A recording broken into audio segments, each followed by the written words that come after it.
miles north of Boston, New England's NASCAR stadium is New Hampshire Motor Speedway. Lobsters and steam is on the menu. After last week's late race melee, we have some steaming drivers on the track.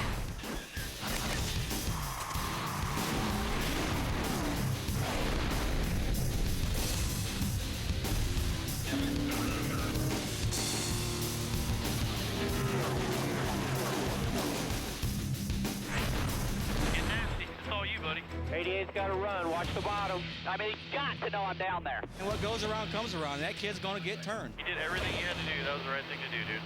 How stupid do you have to be? There's no cure for stupid. I mean, the last thing I want to do is wreck somebody. You showed the king of restarts how to do it right there. That's how you do it. He wanted to dump me. I seen him do it to the 30 earlier. I know how to race him now. Tell you one thing, I ain't scared. I ain't scared at all. It may look like a racetrack, but based on what you just saw, you can understand how this racetrack just might hold a boxing match before the day is done. And crew members, they ain't scared either. Will there be a knockdown when you're about to be set up?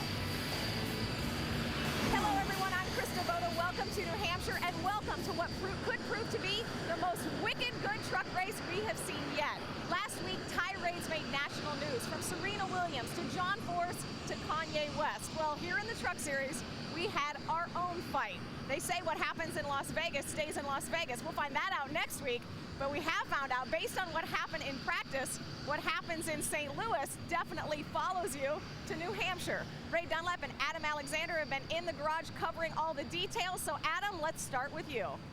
All right, Kristen, as we've already seen, it was Ron Hornaday and Matt Crafton who were involved in the festivities last week at Gateway. But Kevin Harvick, who owns Ron Hornaday's truck, has been scheduled to run this race for quite some time. And he's the one that got it all started here on Friday morning, going out to send a message, if you will, to Matt Crafton. 10 minutes into the first practice session, Harvick not even letting Matt get on track. He would eventually park in front of him, blocking him in on pit road. No doubt the message was delivered.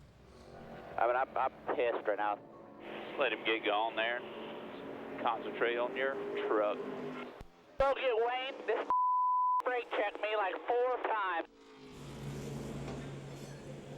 Wayne Otten, the series director, talking to both drivers, spending extended time in the window net of Matt Crafton's Chevrolet. No doubt he wants to stop any of the fuel before it fires again at New Hampshire. We'll have to wait and see once the green flag goes in the air if indeed his mission is accomplished. For more on this story, let's send it now to Ray Dunlap.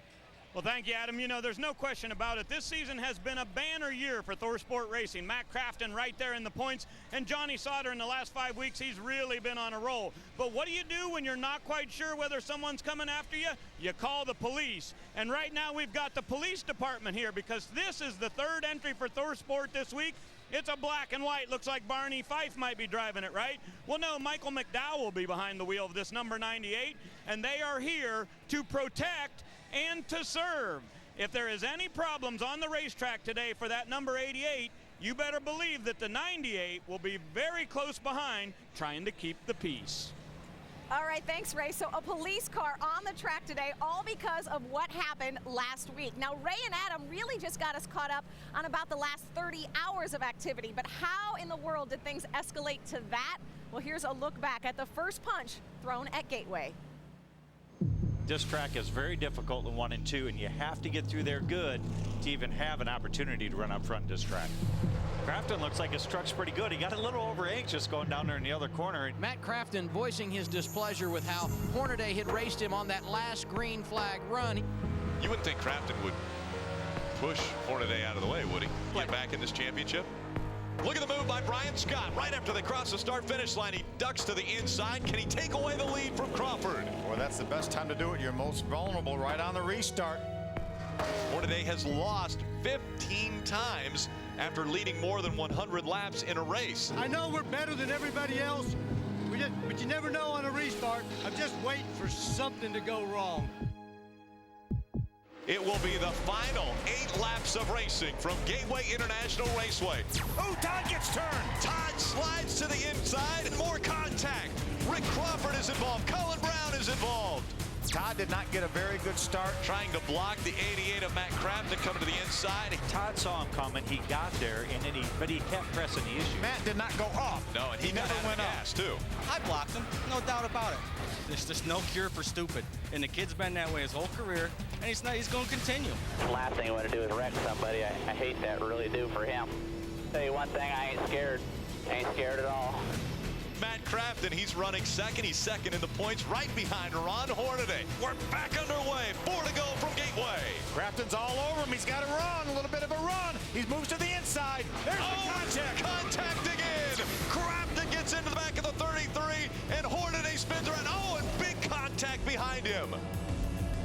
That really looked a lot different from what the other situation was with Todd and Matt Crafton. Ron's trying to block him, there's no doubt. From listening to that 88 truck, I don't think that was intentional. No, I mean, you could hear him get off the gas. You could take both sides on this. NASCAR is going to post the 88. This will put him probably 13th. Mike Skinner is going to win at Gateway International Raceway. If it was, halfway through the race, I would have lifted and did it, but these guys work too hard on these things to just let off and just give somebody a position right there at the end, and I'm not just going to let them have it. And lost in all of that was the fact that Mike Skinner won his second race in a row. By the way, Skinner on the pole today. For Todd Bodine, the damage meant a little bit of drop in insurance points in the standings. And for the first time in weeks, Crafton is able to make up some ground on Hornaday as he loses 28 points. So the big question, Adam Alexander, what happens today? And for Ron Hornaday, at least it was a good qualifying run, so a great starting position. But before we go to today's race, how aggressive do you have to be based on the festivities of a week ago, Ron? Oh, I got 2 other guys in front of me I got to worry about racing right now, and we qualified 3rd. So, heck, I'm pretty loose. So hopefully Rick's made the right adjustments here, and hopefully we're pretty good at the beginning, and we'll make adjustments on the first run. Confidence level should be high for Hornaday. He's won the last 2 races here at New Hampshire. Ray? Well, let's hear from Matt Crafton. He's at driver intros, ready to go. Matt, an interesting week last week, to say the least. Now, have you had a chance to look back and any different opinions after you've cooled off a little? No, not really. I hate to see that their trucks got wrecked, and I hated that Ron got wrecked, and he took a hard hit, and that's the last thing we wanted to see. But, it was just one of those we talked about it in the trailer a little bit, last-second decisions you have to make, and I thought I was in there far enough, and with Todd's deal, I thought I was in there far enough as well on that, and I hate it, but we're worried about today. We're putting that behind me, and it was one of those racing deals, I feel, and I never went right, and that's the biggest thing is what I say. If someone comes right to try to wreck me, that's wrong, but if I come left on them and I wrecked, okay, my bad. But we're worried about today. We're not worried about, next week, we're worried about today. Our Menards Sylvania Chevy is really good. Didn't qualify quite as well as we wanted to, but I think we're going to be all right to race. All right, go get him. That is Matt Crafton. He's got his focus on today, but sometimes you got to look in the past a little bit, like maybe back to Atlanta. In mid-pack, it is hot and heavy and getting physical. We've got a problem here with Hornaday. Hornaday and Matt Crafton. Those 2 are not happy. Hornaday especially. He gave me a pretty good shove down there, and he don't understand. He pushed me up to the guy in front of him. When I turned left to go down there, he was already down there. Didn't know that, but he wants to do that. That's fine. I don't care. He just decided to block me going into 3, and it's a fast place to go wreck somebody. I wouldn't get a wreck and go into 3, but I guess you might have to do that one of these days. And Kevin Harvick in the race today as well. And as Ray and Adam explained, Harvick was scheduled to be in this race before all that took place. I believe Adam is standing by with Kevin. No doubt, Krista, this race has been on Kevin's schedule for a long time. And based on the festivities of a week ago, does that change your approach for today at all, Kevin? Not unless it's necessary. But, we're here to race. That's why we came. And obviously, I think, Hornaday's running really well, and that's the primary focus, is to do what we have to do for the championship. And, if they get out of hand, then we'll have to get out of hand. But we don't have any plans to do anything unnecessary. Kevin Harvick starting 5th this afternoon, Krista. Only if it's necessary. I love that. Remember, his presence here is not all about going after other drivers, but that doesn't mean he won't. Makes being a line judge at the U.S. Open sort of look like a cakewalk, huh? We'll serve up some more juicy stuff from New Hampshire right after this. Up next from New Hampshire, Eric Almirola talks about returning to the Truck Series in an attempt to gain quality seat time. It's real easy in our sport to be out of sight, out of mind. So every time that you're sitting on the couch watching, rather than in the race car racing, I feel like you're losing a little bit to the guys that are in the race cars week in and week out. And we'll look back at last year's Slugfest in Loudon. All this when the setup returns, only on Speed.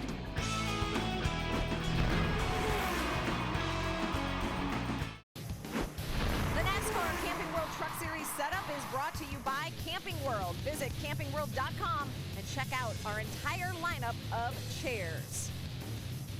This is always a big race for Roush Fenway drivers because they have both bosses watching when they come to town. Well, Colin Brown took in a little bit of Fenway when he threw out the first pitch at Thursday's Red Sox game. And Sox fans know they have won 8 of their last 9 games. They now have a 7-game lead in the American League wild card race. Nice arm, Colin. And speaking of wild, Colin was throwing a baseball. If you're just joining us, some of these drivers could be throwing punches by day's end. Welcome back to New Hampshire Motor Speedway. We've told you and showed you the drama that unfolded at the end of the race last week. So you would think with points leaders involved in wrecks, they would want to take it a little bit easy today, right? Well, this track has a history of bringing out, well, let's just say some aggression in some of our drivers. Let's go ahead and take a look back. We open up the vault to last year.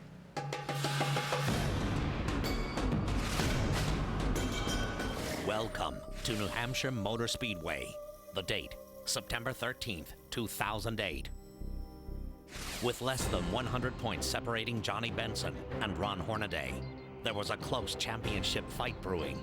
But the real fight didn't happen until after the race. Trucks were spinning out all day, but a few of them had help. That's the third truck that David Starr has been on the inside of and made contact with that left rear. For the third time, you have to start saying, dude, give me a break. David Starr wasn't making any friends this race. In fact, he made quite a few enemies, mainly the entire Germain Racing team. One of the guys from Germain Racing had pulled David Starr from his truck. You know, my crew was pretty upset, obviously. He didn't take one of their trucks out, he took them both out. He took my teammate out exactly the same way. But have a crew member come put my window net down and put his finger in my face, I don't play that game. When the smoke cleared, Ron Hornaday came away with the win. Even though Johnny Benson finished second, Hornaday was still able to chip 23 points off his lead and set up a fight to the finish for the championship trophy. Until next time, this has been The Vault.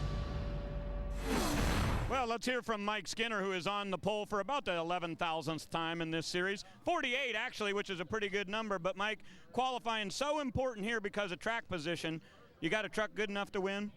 Well, I don't know. I didn't think so yesterday. I think we're a top 5 or 6 truck. But we just got to watch. There's a lot of things going on right now, Ray. So, if we can lead a lap, that would be nice. And then we're going to find a place to ride and let these things unfold. That seemed to work out pretty good for us last week. You got a crystal ball on what's going to happen? No, I got a PC Miler Navigator, and that's what it's telling me to do. All right, telling him to get out of the way because there might be trouble coming down the pike. Krista? Yeah, Ray, we mentioned earlier that Colin Brown has a New England area boss. Well, Mike Skinner's truck is owned by New England Patriots wide receiver Randy Moss. So Rick Allen, Phil Parsons, Michael Waltrip upstairs. I know Randy Moss sees a lot of hard hits. I want to know what you guys think about the hits we saw. Crafton, Hornaday, now Harvick involved, all the hits from last week. Almost has the feel of maybe a hockey game about ready to start. You're just wondering if a fight is going to break out. Now, Phil, obviously we've worked together a long time. You have told me stories about an accident or somebody who's wrecked you from 20 years ago that are very clear in your mind. Will that carry on, say, a week and onto this racetrack? Well, I think it will. I mean, you're always going to remember that. Now, will Ron Hornaday or Kevin Harvick go out there and crash Matt Crafton? Probably not, but they will not give them any breaks whatsoever. Right. I mean, if there's a questionable situation that Matt Crafton may get in, and throw Todd Bodine in that as well on the Hornaday Harvick side of it. If there's a questionable situation there, they will not give him a break at all. And if they can terrorize him a little bit, they're probably going to do that. Michael, now you've been doing this just as long as I have. How do you approach something like that? Well, I love where I'm at if I'm these guys. Did you see what we went through here a year ago? Everybody was spinning out and running over each other. You can just say, I just got in a little hot. We got together. Kevin Harvick has already started all the games. He started it when practice started, messing with Matt Crafton. And did you hear his interview a minute ago? I'm just going to make sure everybody acts right. And if they don't, I'm here to take care of problems that might exist. So it's teed up to be a great afternoon. The Hornaday point lead has shrunk. It's under 200 points now, so we've got a battle going toward the end of the season. Christy, you might want to stick around because we may need a referee down there on pit road. I'm ready. Boxing gloves out. I'm ready to go. You know, we talked about all the major players, but don't forget there are about 32 other guys who want a shot at the hardware here in the Granite State. More from Loudon, New Hampshire when the setup on Speed returns.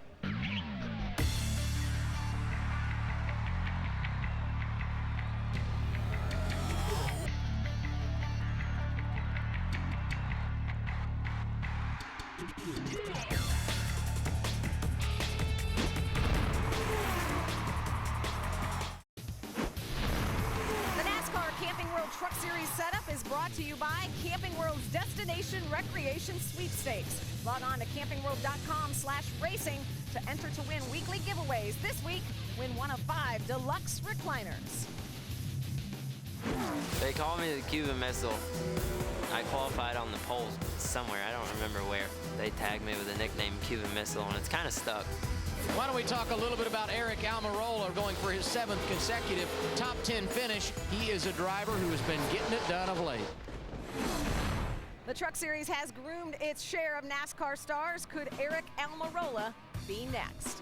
Welcome back to the setup live from New Hampshire Motor Speedway. In his last 7 races in the series, Eric Almirola has finished in the top 10 all 7 times. Perhaps best known as the driver who won a race but didn't get to finish it. Well, finishing is something he is certainly not having a problem with in his return to the Truck Series. What a great run for Eric Almirola. I really like how the 2-tire strategy has worked for Eric Almirola. When you look at the 3 short track races in the summer months, his average finish, 4.3. I feel like from the time I left truck racing in 2006 to coming back now, I feel like I have more experience. You always say in racing, I wish I knew then what I knew now. 3 years ago, Almirola's truck experiment paid off for Joe Gibbs Racing. Good run for Eric Almirola tonight in that Spears Chevrolet. What a great run he had off the course.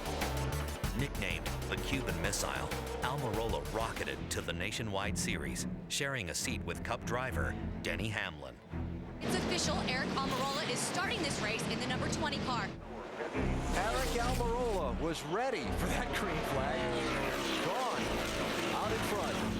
At Milwaukee, Almirola made a name for himself, not for leading the race, but for giving up his seat without saying a word. Just a second ago, under this caution, Denny Hamlin's car brought down pit road by Eric Almirola, giving up 3rd place to make the driver change. I got to tell you, I think that's a bad decision. They're doing this for the sponsor, I hear. But you know what? This kid, Eric Almirola's been running great. I don't like this. This whole thing is real tough. Almirola received the win, but not the glory. However, he was given a ticket to the big show, a golden opportunity to share the same seat with Mark Martin at DEI. I've learned so much racing over at DEI and sharing a car with Mark Martin. You know, that's just been a huge help for me. I feel like I've had a lot of good people around me to learn from and that have, you know, been really open notebook with me. It's nothing terrible, but it's a little bit stuck. 210, 220 on the oil and water. Well, appreciate it. Doing good. We're used to seeing this U.S. Army Chevrolet run up front, but that's not Mark Martin. That is Eric Almirola. His first race of the year. He's only tested so far this year. I said, hey, what has it been like spending the last 4 months on the sidelines? He said, painful. The seat time is one thing, but the non-seat time is especially the thing you got to look at. The grand orchestra that is NASCAR reinvented itself this off-season. For Almirola, that meant the music could last 7 races. And when the beat finally dropped, so did Almirola. As much as I love racing, sometimes racing doesn't love me as much. And it was a sign of the times, and I don't regret it. You know, I think it was something that's made me a better person, for sure, to just continue to deal with adversity time and time again.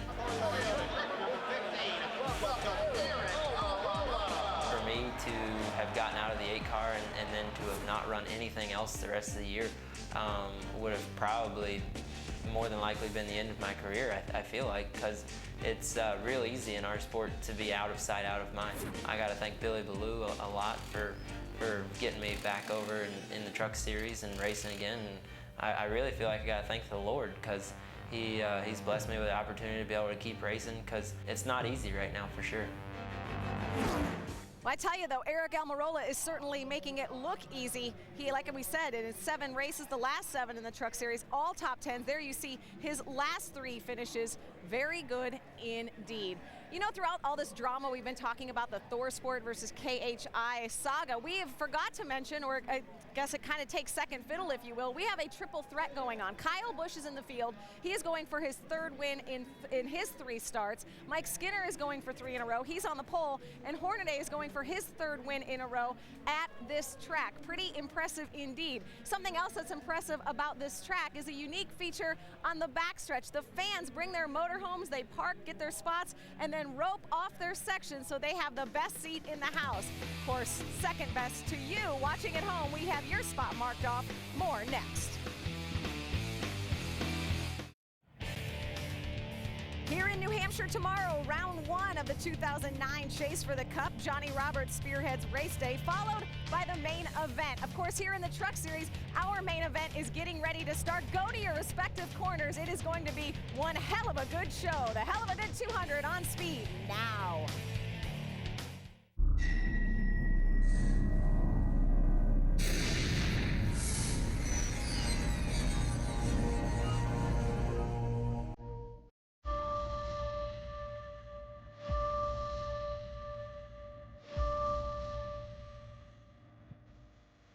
Hornaday is climbing out. He's not happy. If he's going to wreck me every week, I guess we're going to have to do it back to him. Matt's mad now. When he sees the replay, he's really going to be mad. He just didn't have control of his truck. There are 4 or 5 guys from Germain Racing going after David Starr. Tough trucks, tough drivers, and a tough series. That's all I got to say about it. We've got a problem here with Hornaday. Hornaday and Matt Kraft. Those two are not happy. Hornaday especially. There was something going on down there because there are a lot of people shoving each other around. I know that. I ain't scared. Ain't scared at all. And what goes around comes around. That kid's going to get turned. Crafton gets in the back of the 33, and Hornaday spins around. It's green, white check, and I'm not just going to let him have it.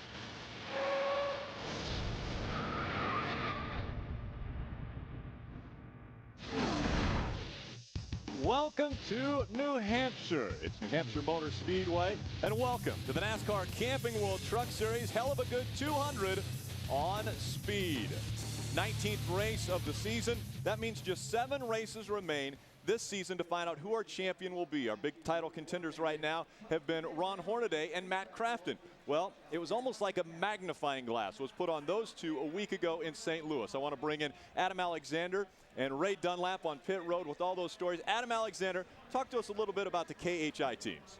Well, first off, let's talk about exactly what happened last week. Ron Hornaday, Matt Crafton at the front of the field. The two get together, 1-2 in the race, 1-2 in points. You kind of figure out where this is going. No one forgot about the incident a week ago. Advance to New Hampshire. Kevin Harvick, who owns Ron Hornaday's truck, has been scheduled to run this race for quite some time. He showed his displeasure during practice yesterday. No contact, but he certainly played some mind games during that opening session with Matt Crafton. Wayne Otten, the series director, talked to both drivers. Hopefully cooler heads will prevail here today. For more on this story, let's send it now to Ray Dunlap. Well, Adam, you know, when you look at 2009, I think it would be fair to say that this is the best year ever for ThorSport Racing. Matt Crafton has been right there in the points, and Johnny Sauter has been in a tear in that number 13 truck. Both of those guys possibly top 5 points positions. But today they've got a helper in this race. They brought in a 3rd truck for ThorSport. The black and white is here. The police are ready in case there's trouble from last week's rollover. They have Michael McDowell, this number 98. Yeah, it looks like a cop car, and he is here to protect and to serve. Well, we'll see what kind of fireworks take place on the racetrack. Let's get our pre-race festivities underway. We go trackside for our invocation. Ladies and gentlemen, please rise and remove your hats as the Salem, New Hampshire High School Junior ROTC presents our nation's colors. Please remain standing as Reverend Dean Stiles, pastor of the Jefferson Christian Church of Jefferson, New Hampshire, and the First Baptist Church of Berlin, New Hampshire, offers today's invocation. Let us pray. Gracious Heavenly Father, we thank you for this beautiful fall day in New Hampshire. As we gather for this weekend of racing, we ask for your protection upon the drivers, their crews, and on all gathered here today. We also remember the men and women who are serving our great nation and pray for their safety as they protect us here at home. We thank you for your Son Jesus, who gave his life that we may have life through him. This we pray in Jesus' name, amen. Now, ladies and gentlemen, please welcome Corinne Powers as she performs our national anthem. Oh, say, can you see by the dawn's early light what so proudly we hailed at the twilight's last gleaming, whose broad stripes and bright stars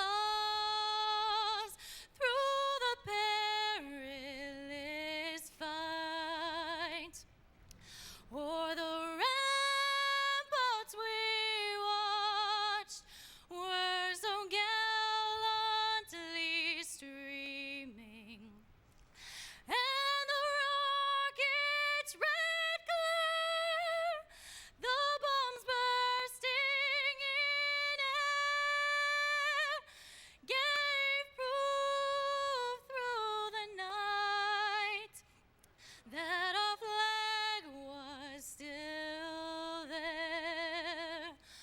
Oh, say, does that star-spangled banner yet wave o'er the land of the free and the home of the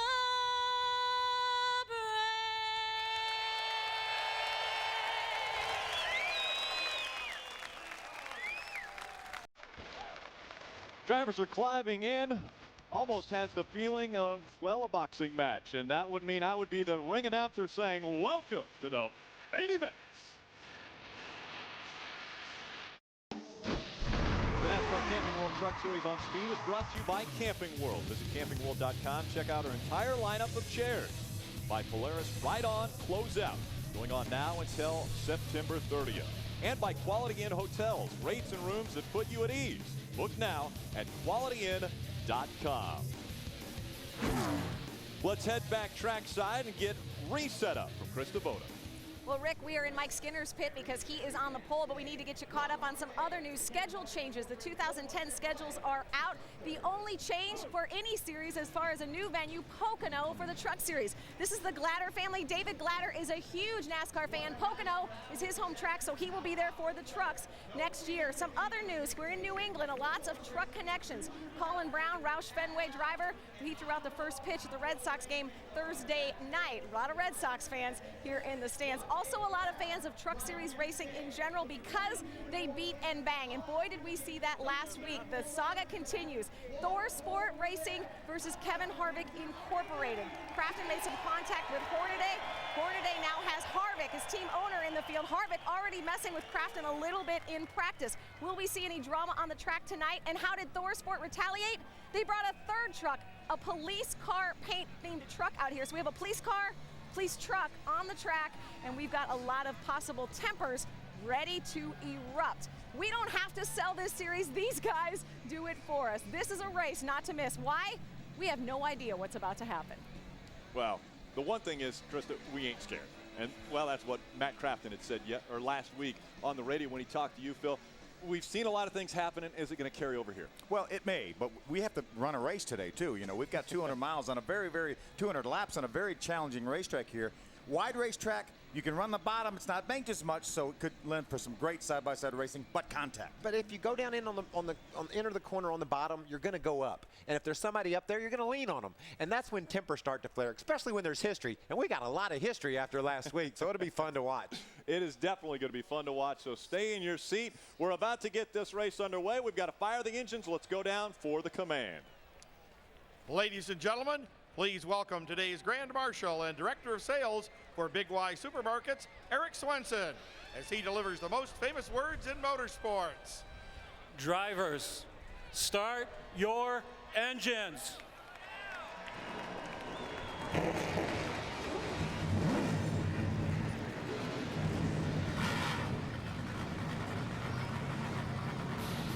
The engines are fired up. Does that mean the nerves, well, calm down? I don't believe so. I think it's just going to crescendo at the green flag. Coming up next.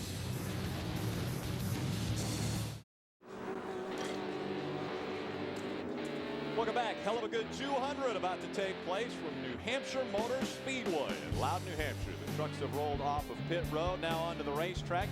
They'll take a few laps while we talk about the particulars of this race. Temperature 62 degrees and sunny. A little breeze, 13 miles per hour, the humidity low. What a great day for racing. Take a look at our starting grid. It's going to roll across the bottom of the screen. Again, Mike Skinner with his 49th pole, and he has chosen to take the outside for his starting position. And that means Kyle Busch will be on the inside at the start of this race. Now we take a look at our Z-Max track description of this just over a mile racetrack. We can see right here that banking in the corners from 2 degrees to 7 degrees. That's why Mike Skinner took the outside. It's actually banked a little bit more on the outside. He feels as though he's got a better shot holding that lead through 1 and 2 from the outside. You see the straightaways 1,500 feet each.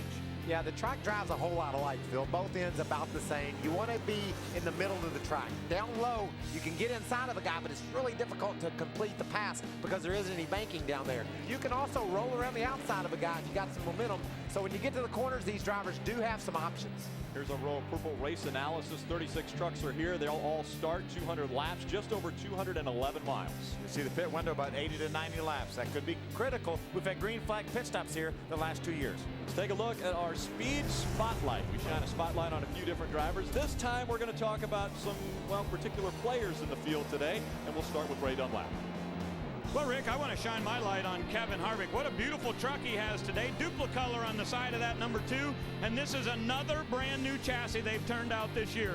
In the last 8 times that KHI has debuted a truck, they've won 5 of those races. And Harvick certainly could be a threat today. But I want to give you some numbers real quick. Right down a 29.80. That's the kind of lap times Kevin Harvick was running yesterday, while the rest of the field was running 30.15s. That 3500ths of a second could be a big difference today, and I think Kevin Harvick could easily win today here in New Hampshire. Adam? Another driver who will be in contention, the 88 Matt Crafton, rolling from the 8th position. He wants to get this race behind him because of all the activities over the last week following the event at Gateway International Raceway. Bonus points a big deal. He trails Hornaday in that category. If he's going to win the championship, he's got to pick it up today. Phil? Adam, there's a new sheriff in town, and his name is Michael McDowell, driving the 3rd Thor Sport truck. Michael started his career in the road racing, but then he moved to the ARCA REMAX Series in 2007, 2nd points Rookie of the Year, ran most of the Cup races last year, top 10 right now in Nationwide Series points. Looking for a good run here for a 2nd ever Camping World Truck Series start. Mikey. Let's talk some staggering numbers, guys. We left Texas 10 races ago. Ron was coming off of a 19th place finish and 2nd in points, 30 down to Crafton. You know, we talked plenty about what happened last week, but what about the 9 races that led up to St. Louis? Ron finished no worse than 11th, and he had 5 wins in a row. Field coming out of turn number 4. All the answers about to be presented to us. Green flag in the air.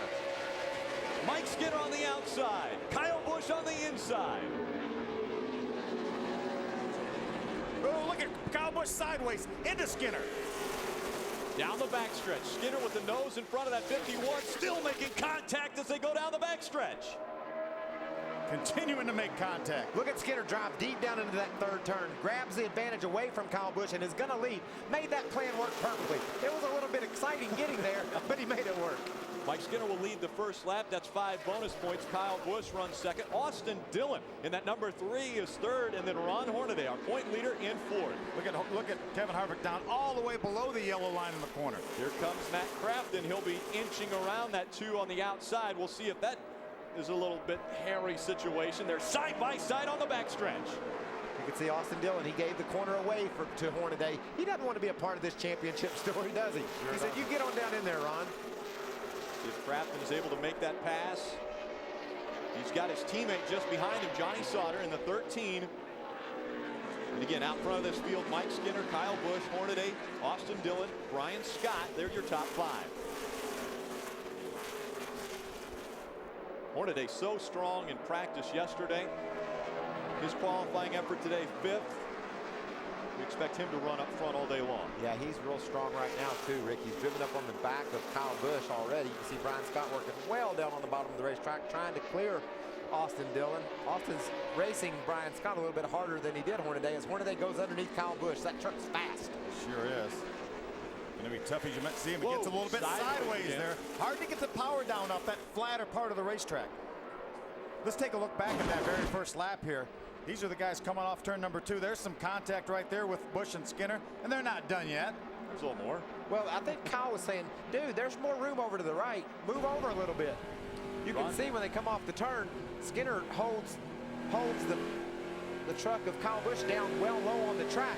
And I think Kyle's just saying, man, you better give me some room. I'm coming over. And these first couple laps on these tires here, these things are really slippery anyway. So that was lap 1. Moments ago. Here's Hornaday and Busch. Watch this now. Watch Hornaday. You're going to try to get the power down. He gets back in the throttle and then gets sideways. Has to check up a little bit. Slow on the racetrack, the 30 of Todd Bodine. It looks as though he's going to be making his way onto pit road.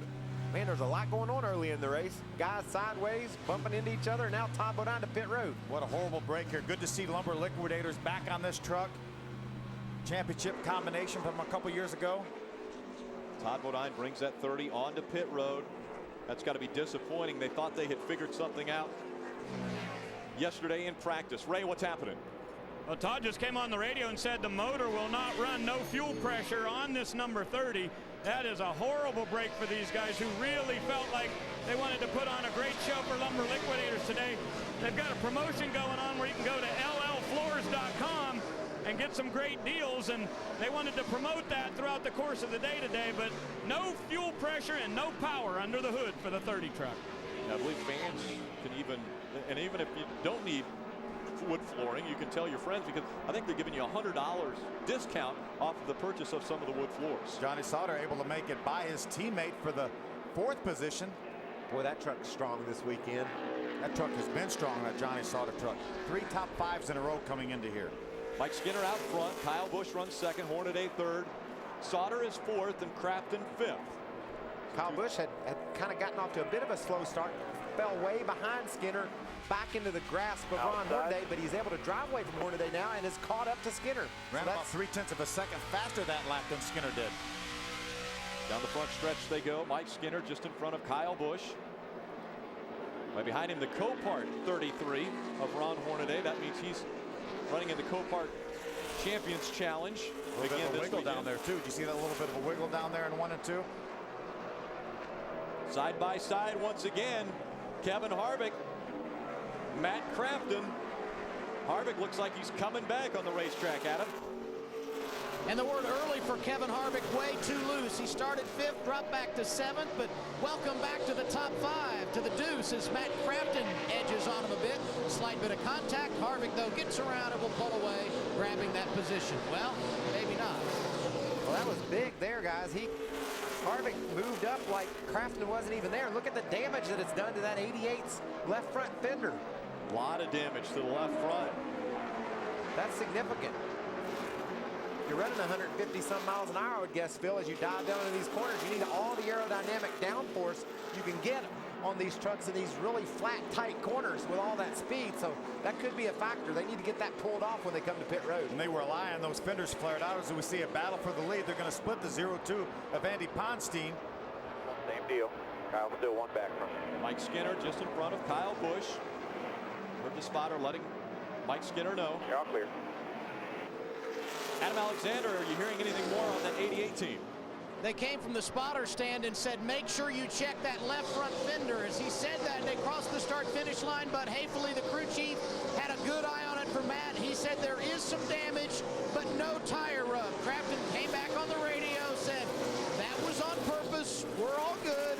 No problem. So no issues at this stage, but certainly something to watch as this long run continues. There you see a little bit of the damage to the left front. That was courtesy of the two of Kevin Harvick.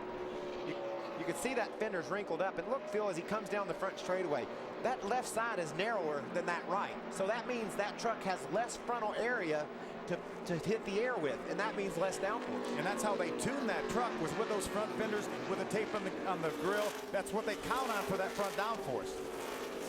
Half a second, the difference between Mike Skinner and Kyle Busch. It's been all Mike Skinner since the drop of the green flag, but Kyle Busch doesn't look like he's going to be very patient. He wants to take over the front spot.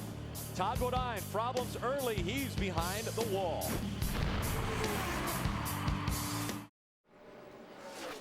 Tomorrow on Speed, NASCAR Race Day gets you revved up with one race of the chase. The first one, title contenders Tony Stewart and Greg Biffle will join us live, and Wendy Venturini gets the real deal from Jimmy Johnson as he sets his sight on a fourth straight Sprint Cup. NASCAR Race Day built by the Home Depot, live tomorrow, 11 Eastern. NASCAR on Speed. We've got a new leader. Kyle Busch has been able to get by Ron Hornaday and Mike Skinner. Skinner's dropped back to fifth or third. Now we have three streaks that are on the line right now, and our top three are all involved in those streaks. Kyle Busch looking to make it 3 wins in a row in his Truck Series starts. Skinner going for a third victory as well in a row, but check this out. Kyle Busch gets down on the inside. Watch him drive down in this third turn, Phil. Just gets in deeper than Mike's able to hold it down and complete the pass, and then Mike's got more problems. Here comes Hornaday. Here's Kyle Busch from his onboard. Wow, that's a good picture, isn't it? Sure is. I like that. Kyle Busch able to make this pass on the very difficult bottom of the racetrack.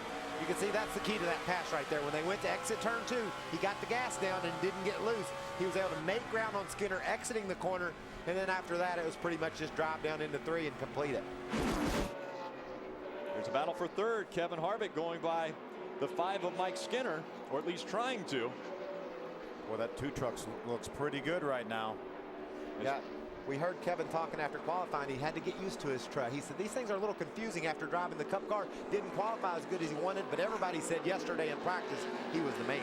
As good as Kevin Harvick is, he's still 2.9 seconds behind Kyle Busch, Ray. And Rick, I just wanted to add another thing to you were talking about numbers and threes. How about 3 wins at the same track? That's what Kyle Busch should be going for. He won in the Cup Series here in 2006 and of course won in the Nationwide Series here this year. So Kyle Busch could be adding one more track to his list where he's won in all 3 of NASCAR's major divisions. Let's check in with Adam. I think he's caught up with a very frustrated Todd Bodine. I was just going to say, Ray, if there is one word that describes Todd Bodine of late, it is frustrated. What's the issue this afternoon, Todd? Something that I don't ever remember happening to a Tundra. Fuel pump quit. Just no fuel pressure, stopped running. Very, very unusual. But that's the story of our season to this point. If it wasn't for bad luck, we wouldn't have any. And I'm disappointed for Lumber Liquidators. You know, coming back on board. This is Tom Sullivan's home area, brought up in New England, and we wanted to give him a good run. We thought we could have our old magic back, get that yellow truck back, but you know, we were running great. Just a few laps, we were up to 9th already. Truck was really good. Turned the corner, turned the center corner, good forward bite. I mean, it was handling good, so we had a good truck. That's the upside. The downside is it's sitting here, but LLfloors.com, go check it out.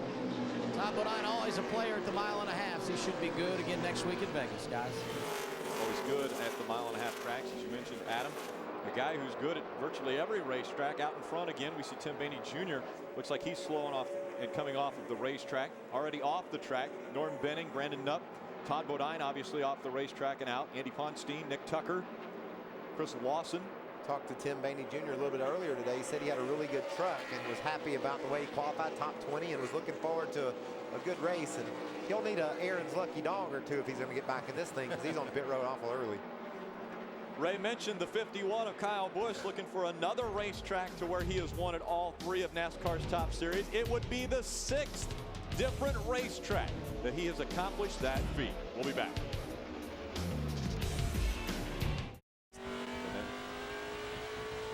Race fans, vote for your favorite Copart driver in the Copart Challenge of Champions. Choose between the 33 of Hornaday and the 30 of Todd Bodine. Win a variety of prizes, including an all-expenses-paid VIP race experience in Talladega this October. Go to Copart.com for official rules and to register. Vote now for the Copart Challenge of Champions. Remember now, if you voted for Todd, it's not going to hurt you here because this is not one of the races that Copart is the sponsor. You can see the points right here, but Todd has run more races than Ron Hornaday. That's why he has that many more points. But again, if you voted for this 30 truck, don't sweat it. Don't sweat it. Didn't hurt you. Didn't hurt a bit. Didn't hurt you a bit. It's hurting Todd. It's hurting Todd a lot. And Lumber Liquidators. Yeah, they're wanting you to go to llfloors.com and you can get money off. Get a discount.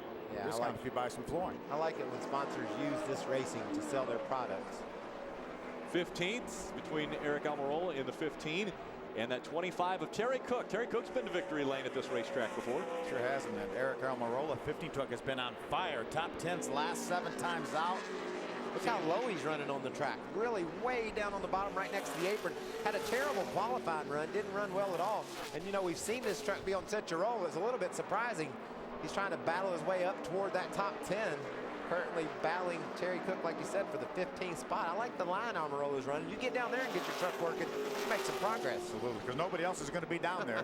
And remember, he is running the cup race in the Miccosukee car for James Fitch, so he had a little bit of track time today in addition to the Camping World Truck Series qualifying. Eric Almirola very thankful to Billy Ballou for giving him an opportunity, and Graceway Pharmaceuticals jumping on board as the sponsor of that race truck. You know, he came on the scene last year in that DEI car and just turned the world upside down with his run at Bristol. Everybody said, wow, what about this kid? And I love his attitude. He's like, just give me in something. Let me drive. Let me race. And I'm going to try to survive, claw in, keep going until something comes along full time. And that's what he's doing. And he's making the most of this opportunity. Mike Skinner started on the pole. It was his 49th career pole, but now he's fallen all the way back to 5th, right? What's going on? Well, Rick, I talked to him in the setup show, and he said he didn't know if they had a truck good enough to run at the front. Figured he was probably a 5th or 6th place truck from what he had learned in practice. But he told Eric Phillips on the radio that the truck is bouncing getting into the corners and that he's tight through the center and tight coming off. So I anticipate them raising the track bar on that number 5 truck to try to loosen him up to roll through the corner a little bit, but bouncing on his entry in. How's the 16 doing, Adam?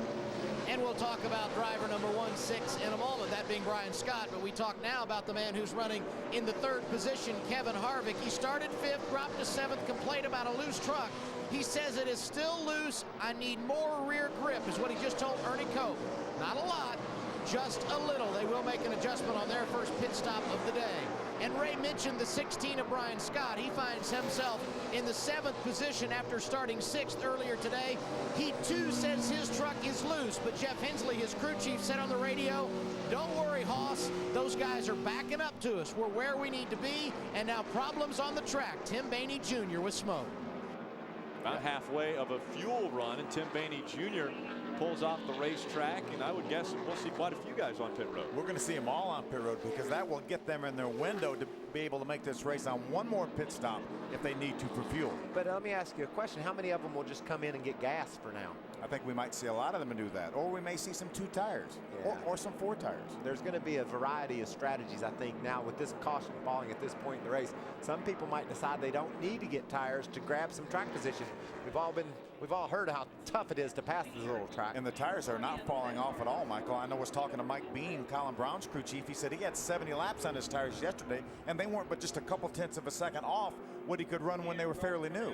Bainey's concerned about his truck. I don't think he's going to get it fixed. We're going to give a lucky dog away. Aaron's is putting J.R. Fitzpatrick back on the lead lap. So bad luck for the Aaron's truck, but good luck for J.R. Fitzpatrick. He gets the Aaron's lucky dog and goes back to the lead lap. Got a chance to make something out of today. That'll put 22 on the lead lap. Todd Bodine looks to be strapping in, fired back up. Apparently they've got that fuel pump issue solved. And so we'll see the Lumber Liquidators, number 30, Toyota Tundra, back on the racetrack. And again, our first caution of the day has taken place. You see that little sticker on his headrest? Right between the Lumber Liquidator stickers? That's an I ain't scared. I ain't scared of the 88 of Matt Crafton. But I think he's got an elephant over there by joining him on the left side. He has all kinds of accoutrements. You learned that in Italy, I'm sure, right? I don't know why I said that. Yeah. Here come the field onto pit road. Adam Alexander. First pit stops of the day will happen at lap 39, and these drivers will likely come down twice, once for tires and then come back for fuel. Matt Crafton's crew on the pit wall. He has complained about being tight in the early portion of this race, but hopefully the crew chief said that left front fender being knocked in didn't help. They will get 4 tires, and they will also top it off with fuel the next time around, along with an adjustment. Bottom of your screen, Kevin Harvick already pulling away. His service is complete. It looks like they got fuel the first time in an adjustment. He was loose, Ray. Tight in the center and a little bit off. An air pressure adjustment for Ron Hornaday. You see the Copart truck pull away. Kyle Busch talked with his crew chief and said, I'd like to make an air pressure adjustment, but Richie Waters said, I think it's going to hurt us in the long run. Let's leave it just like it was. Tires for the 51. So Kevin Harvick wins the race off of pit road. A couple trucks stayed on the racetrack, 48 and 57. Ron Benning was back out on the racetrack in that 57. And the 48, Richard Harriman also did not come onto pit road. Harriman scored 2 laps down, though, so we'll see. Now the field, I'm sure, will be making another hard left turn. Kevin Harvick's going to stay out, so he made his stop. 1 stop this time, and the field now filing behind the 51 of Kyle Busch onto pit road. Adam?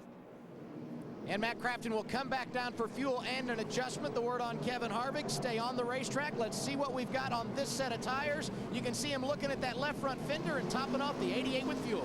Right. 51 is in for Kyle Busch. He says, I think Harvick doesn't understand the rules down here. We'll see how it plays out, but they're going to get fuel in this number 51 Mikazuki truck. The 33 is going to race him down the end of pit road. It's going to be a drag race, and looks like the 51 may have gotten him. They'll be lucky if one of those two weren't speeding. Exactly. You get in a competition like that, leaving pit road, you're trying your best to look at your tire, but you're also looking at that other truck. I think this is a planned situation for Kevin Harvick. Number one, he wants to see how his truck will react without putting tires on it, and that may give some information for that 33 truck for later. Well, I mean, I think it's a great call. I'm surprised more people didn't do it. We're only 40 laps in. These tires hold up well. You've got to make another pit stop anyway. Watch this race off pit road. Ooh, Hornaday got him, but darn, like I said, he's on the outside, so he's got a little bit further to go than Kyle Busch, so he's got to be running even faster than Kyle, more so than it looked because of the further distance he had to go. We're going to take a quick break. We'll be right back for the green flag here at New Hampshire Motor Speedway. Heluva Good 200. Real good up to this point.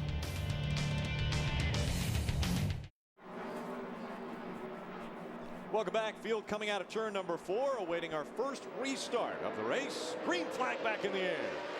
Here comes 5 points, I bet. What do you think? Yeah, I would think Kevin Harvick's going to make sure his team truck and point leader, Ron Hornaday, gets these 5 points. He's not making it real easy through 1 and 2. I thought he would make it easier than that because Kyle Busch is going to come up and try to grab the second spot, taking away the chance for Hornaday to get the lead. Kevin Harvick pulls away from the 33 of Ron Hornaday. Now Kyle Busch works on the outside of that 33. Kevin may feel like it's too early to do anything like that. I'm sure he would like to have done that without the 51 truck being involved. I think I would have got him right then if I could. Rolled over and let my teammate grab the lead off too. He was up beside him, but it is early, you're right. Kyle Busch has led 24 of the 43 laps that have been run. 16 were led by the 5 of Mike Skinner. And now we're seeing 6th, 7th, and 8th on the screen. Battling around the 9 truck of Max Pappas. There we go. Battle for the lead. Kyle Busch on the outside. Kevin Harvick on the inside. Here they go into 1. He's got it. These trucks have been awfully good. These 3 trucks running 1, 2, 3 now have shown to be the best 3 trucks here in the early part of this race. Down the backstretch, still a fender on the inside of that 51. Here comes Harvick. Wow. That thing really motored down that straightaway, didn't it? What's up with that? You don't see that very often. Guys making up truck link or so on the straightaway. Usually got to make up those valuable truck links down in the corner. Ooh, Kevin got a little bit loose there. Kyle Busch now up front. Harvick's going to move over for his teammate. He said, you go try him out, Ron. I couldn't do nothing with him. I couldn't hold him back. You go give him a shot. I still think it's a great strategy by Kevin Harvick. At least it gives him information for what goes on later on in the race. And if Ron Hornaday could possibly come in, do some pit strategy, maybe to get the lead or maybe to advance his position. But we'll just see what happens. I think that's what it's all about right now. See where that 2 truck settles in at after his pit strategy play. Tiffany Peters on the outside of that 16 of Brian Scott. Those two door to door right now, battling for the 21st and 22nd position, 20th and 21st. Adam? And just a quick question for Michael and Phil on this strategy. Obviously, the vast majority of those who came down pit road took tires there, but only 2 sets of tires on the ground in the pit area for this race. Is it possible this is just tire conservation for a late pit stop and a rally to the front? I don't think so, Ray. These tires hold up so well. I think the best chance you got is to maybe leave a set of those tires on pit road, at least 2 of them, and get that valuable track position. And we're going to learn a lot about that over the next 10, 15, 25 laps. If Harvick's given up a couple of spots, but if the advantage the new tires give those guys goes away, and he's able to rally back to the front, that's valuable information. Absolutely, and his lap times right now are very comparable to the 2 trucks running in front of him. So I think so far here, I know we're early on into this run, but so far it's working. Saw the Geico truck just behind that 11. Now we're seeing Brian Scott look up to James Busher, MaxForce.com, number 10. There's Max Pappas. So easy a caveman could do it. Now you're talking 15 minutes will save you 15%. Max Pappas on the outside of Brian Scott still. Brian Scott running 19th. Pappas, he's already a lap down. He's 23rd. He is the first truck lap down. In fact, he's the only truck a lap down. So Max you'd like to see the caution flag fall, put that first 50 laps behind him, and see if he can't rally back and get something good out of this day. And he's really here to learn about this racetrack. Obviously running a limited schedule in the Sprint Cup Series, and Max is getting a lot of experience. If he doesn't have a Cup car at the racetrack, a lot of times he's in this Geico Toyota in the Truck Series to get some experience. Chris Jones, Chad McCumbee, both off the racetrack. Mike Harmon as well. Todd Bodine back on the track. There you see racing along behind Max, but he's 33 laps down after fixing his fuel pump. Here's the difference between first and second. Kyle Busch has about 6 truck lengths between he and Ron Hornaday. Ray Dunlap. Well, guys, we saw earlier in the race where Kevin Harvick got into the fender on Matt Crafton. Everybody believing that was intentional. Kyle Busch thinks maybe the same thing happened between he and the 2. Here, as we look at the replay, you see the 2 comes up there, gives him a little bit of a nudge. That doesn't look like where it could be to me. I'm not sure. Kyle came on the radio and said the 2 is trying to ruin my aerodynamics. Didn't look too bad to me, but Kyle certainly thinks that Harvick's out to knock people's fenders in. Well, Kevin Harvick got loose is what happened. He had to chase his truck up the hill. There was no intent whatsoever on that situation. I know obviously from the driver's seat it may have felt like that, but from us watching that and viewing that, there was no intent there. No, he just got sideways and had to correct his truck and caught the back of Kyle Busch's truck. But now, if you want to see a classic example of trying to mess up some dude's fender, watch what Harvick did to Crafton when he caught him earlier in the race. That's just textbook. He squeezed him up, caved his fender in, but it looks like Crafton has been able to rally from that. They got the fender pulled out quite nicely on their pit stop. He's riding along in the 6th spot. His lap times are right there at it. So keep an eye on Brian Scott on the inside. James Busher with 10 on the outside. Watch, they make a little contact getting down in turn number 1. That's an aggressive move by Brian Scott. Anytime you lay your, look at there. Amazing that the rear wheel stayed on the ground there as he kind of climbed up over the hood of the 10 when he went out of the turn. That was aggressive. He dove down in the corner, laid right up against the other truck, didn't get loose, and then just drove over top of it. Yeah, there was a lot of racetrack down below where that 16 truck was. The gap didn't have a chance of getting down there to that racetrack, though, as hard as he went in the corner. Kyle Busch just 3 truck lengths now in front of Ron Hornaday. Can Hornaday get by Kyle Busch? Again, Hornaday's got a streak going at this racetrack, looking for 3 wins in a row in Loudon. America's fastest game show is Pastime, and every Wednesday night you can play along. Just name the time and see if you're better than the contestants or the house. Catch all new back-to-back episodes of Pastime Wednesday nights beginning at 9 Eastern.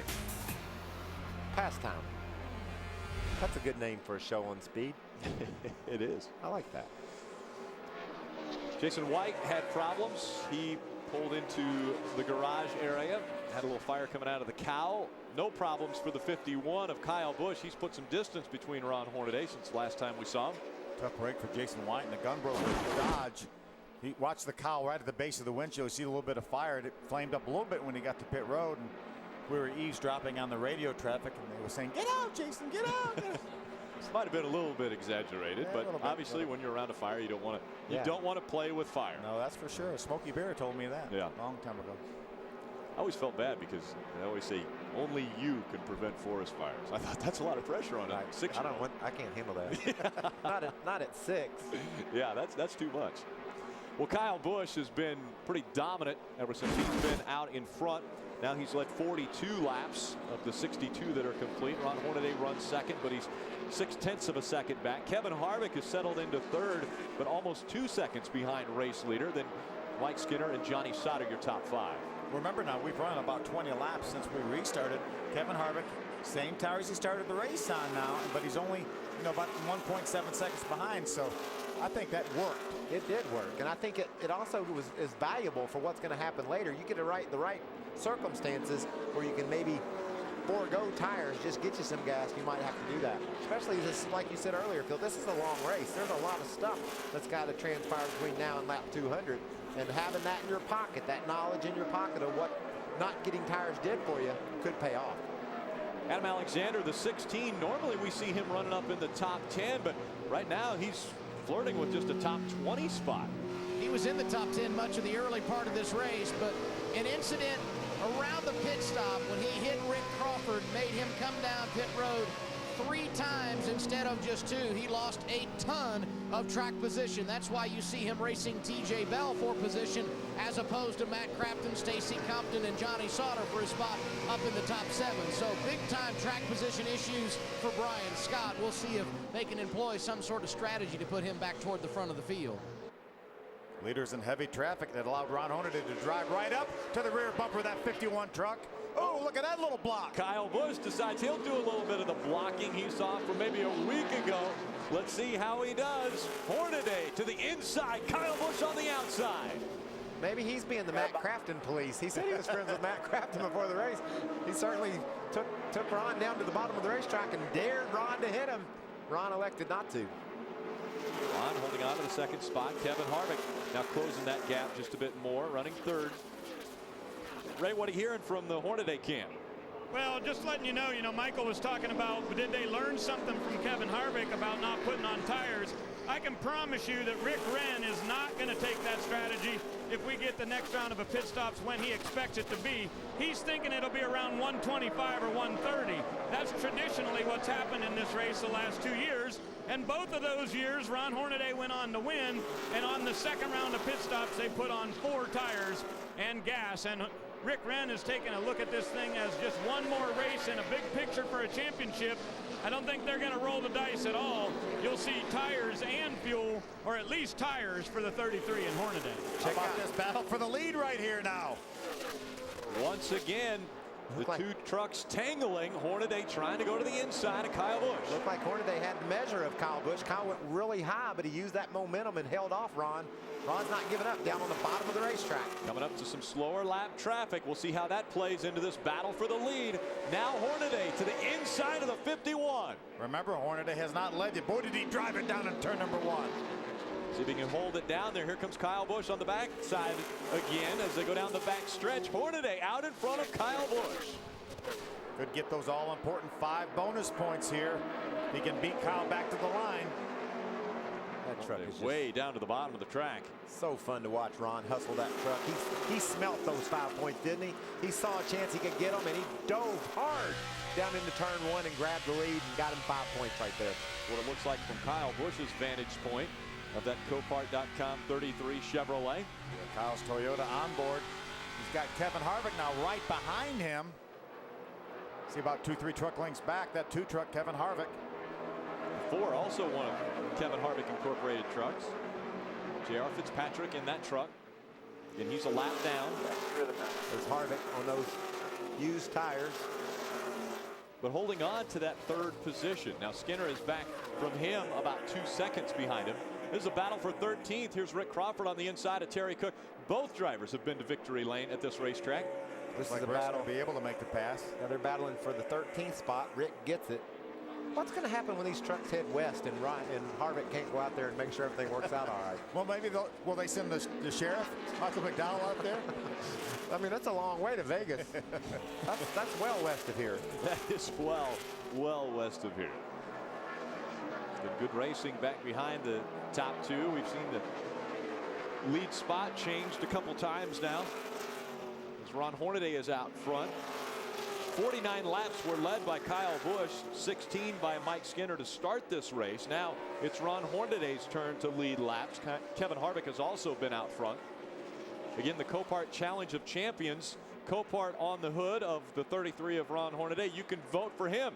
Go to Copart.com. Heluva Good 200 continues on speed. It's Ron Hornaday, Kyle Busch, Kevin Harvick. They are your top three, Skinner and Sauter, rounding out our top five. Early on, there's been contact, and it's continuing all the way through. Special guest Mike Helton will join the gang on This Week in NASCAR on Monday. The NASCAR president discusses the chase, the car of tomorrow, and the sport in general. Does the chase need tweaking? We'll ask Mr. Helton. You don't want to miss This Week in NASCAR, Monday, 8 p.m. Eastern. Welcome back. New Hampshire Motor Speedway. you better not miss it. I don't want to miss it. I missed it last week. New Hampshire Motor Speedway. It's Ron Hornaday still in front of Kyle Busch. Now almost a second separating those two. Kevin Harvick still holding on to third. Remember, Harvick only came onto pit road one time just for fuel. He is still riding on his old tires. And he was the fastest truck on the racetrack that last lap by about a tenth of a second over Kyle Busch and Hornaday. So I think we can safely say that tires might not be a big issue in this one. Yeah, but I kind of like what the guys on pit road were saying.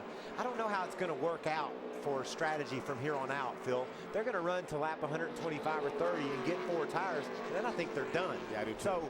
So Kevin learned something by not putting on tires, but he's not going to be able to take advantage of it, I don't believe. Well, if the cautions would have fallen differently, it may have. But again, he didn't gain that much track position because he was running up in the top 5 when they made their first round of pit stops. He got the lead, but he didn't gain that much.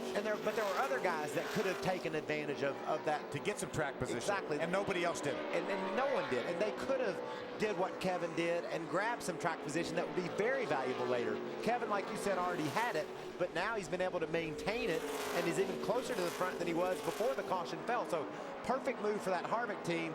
Some other guys could have taken advantage of that same strategy. As we've had about 40 laps of green flag racing, the field's spreading out a bit. Let's do a top 10 drop back, starting with Ray Dunlap. Well, thank you, Rick. Let's talk about Ron Hornaday. Of course, he's dominated the last 2 times we've been to this racetrack, leading 459 laps in his career at this track before today started. You know that Hornaday is going to be up front, but he just came on the radio and told Rick Wren it is starting to hop in the middle a little bit. So Wren says, ride it out for me. We'll make you one more adjustment on the next round of pit stops. Now, Kyle Busch back in second place. He's a little bit tight in the center. It's the 3rd race for this particular truck.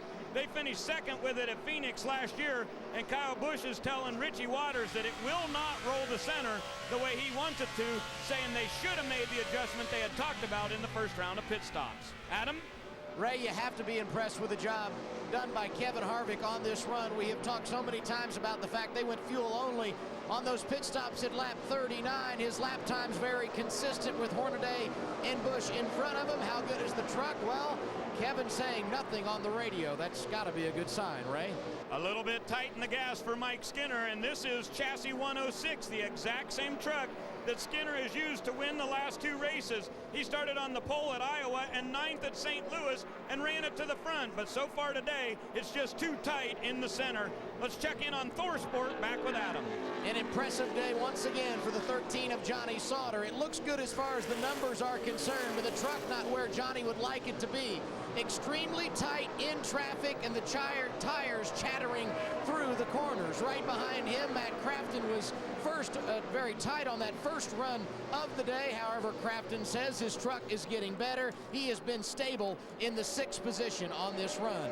And how about the guy running back in the 7th spot? We're talking about Stacy Compton. This is a team that has not experienced a great deal of luck throughout 2009. Started 14th, very solid on that opening run of the day. Stacy said the truck is good. And right behind him, Colin Brown also said tight early in this race, but they made a wedge adjustment on that first pit stop. He says it's coming around, Ray. You know, when you look at the numbers for Eric Almirola, Adam, it's just really, really impressive. In his last few races, he's had a second, a third, a fourth, a fifth, a sixth, and an eighth. That's some really good numbers. And I talked with Billy Ballou in the garage area, and I said, I can't believe somebody hasn't signed this kid and got him in a full-time ride. He said, Ray, I promise you I'm working on it just as hard as possible.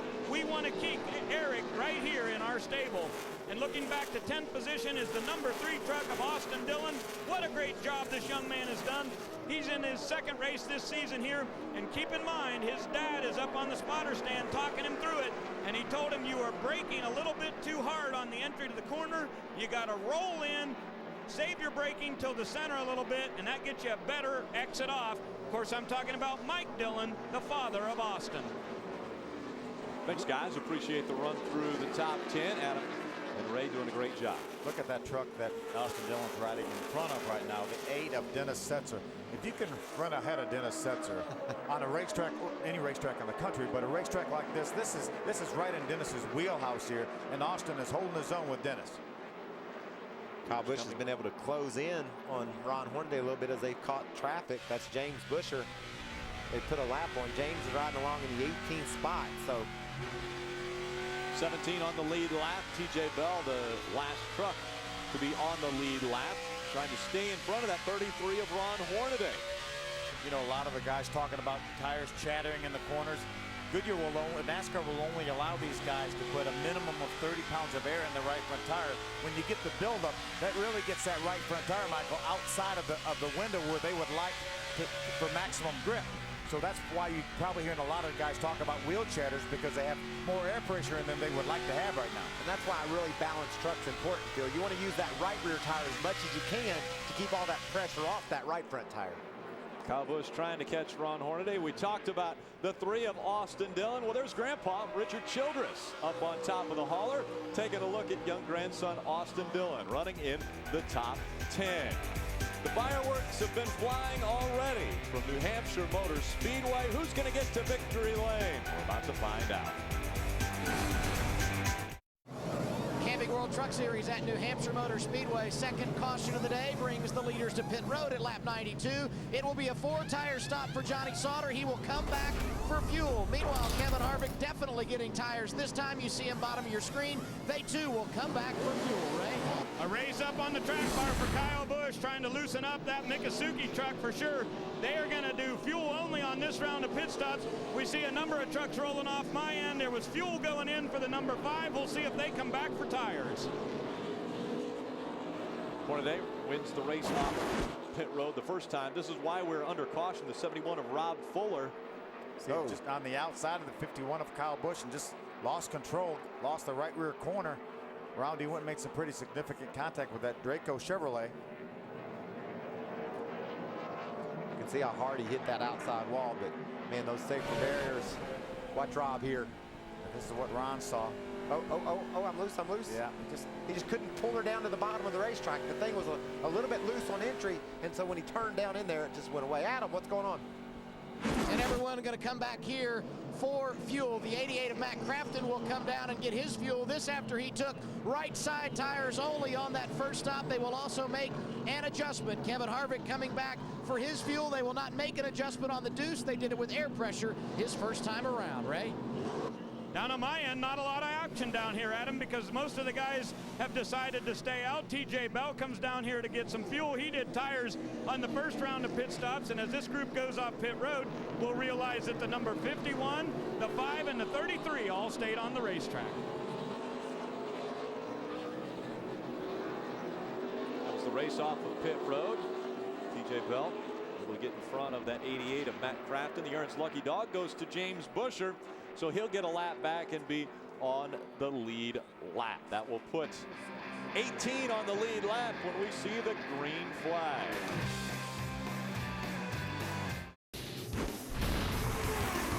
Coverage of the NASCAR Camping World Truck Series on Speed is brought to you by Just for Men. Stay in the game with Just for Men hair color. By Camping World's Destination Recreation Sweepstakes. Log on to campingworld.com/racing to enter for weekly giveaways. This week, win one of 5 deluxe recliners. and by Royal Purple.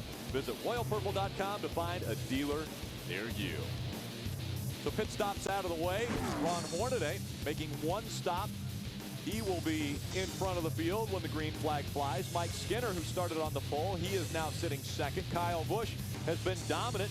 He's led 49 of the 96 laps of this race. He will restart third. And the Sheriff, Michael McDowell, he will restart fourth in that Thor Sport number 98. TJ Bell rounding out our top 5 when the green flag flies. We'll be right back for it.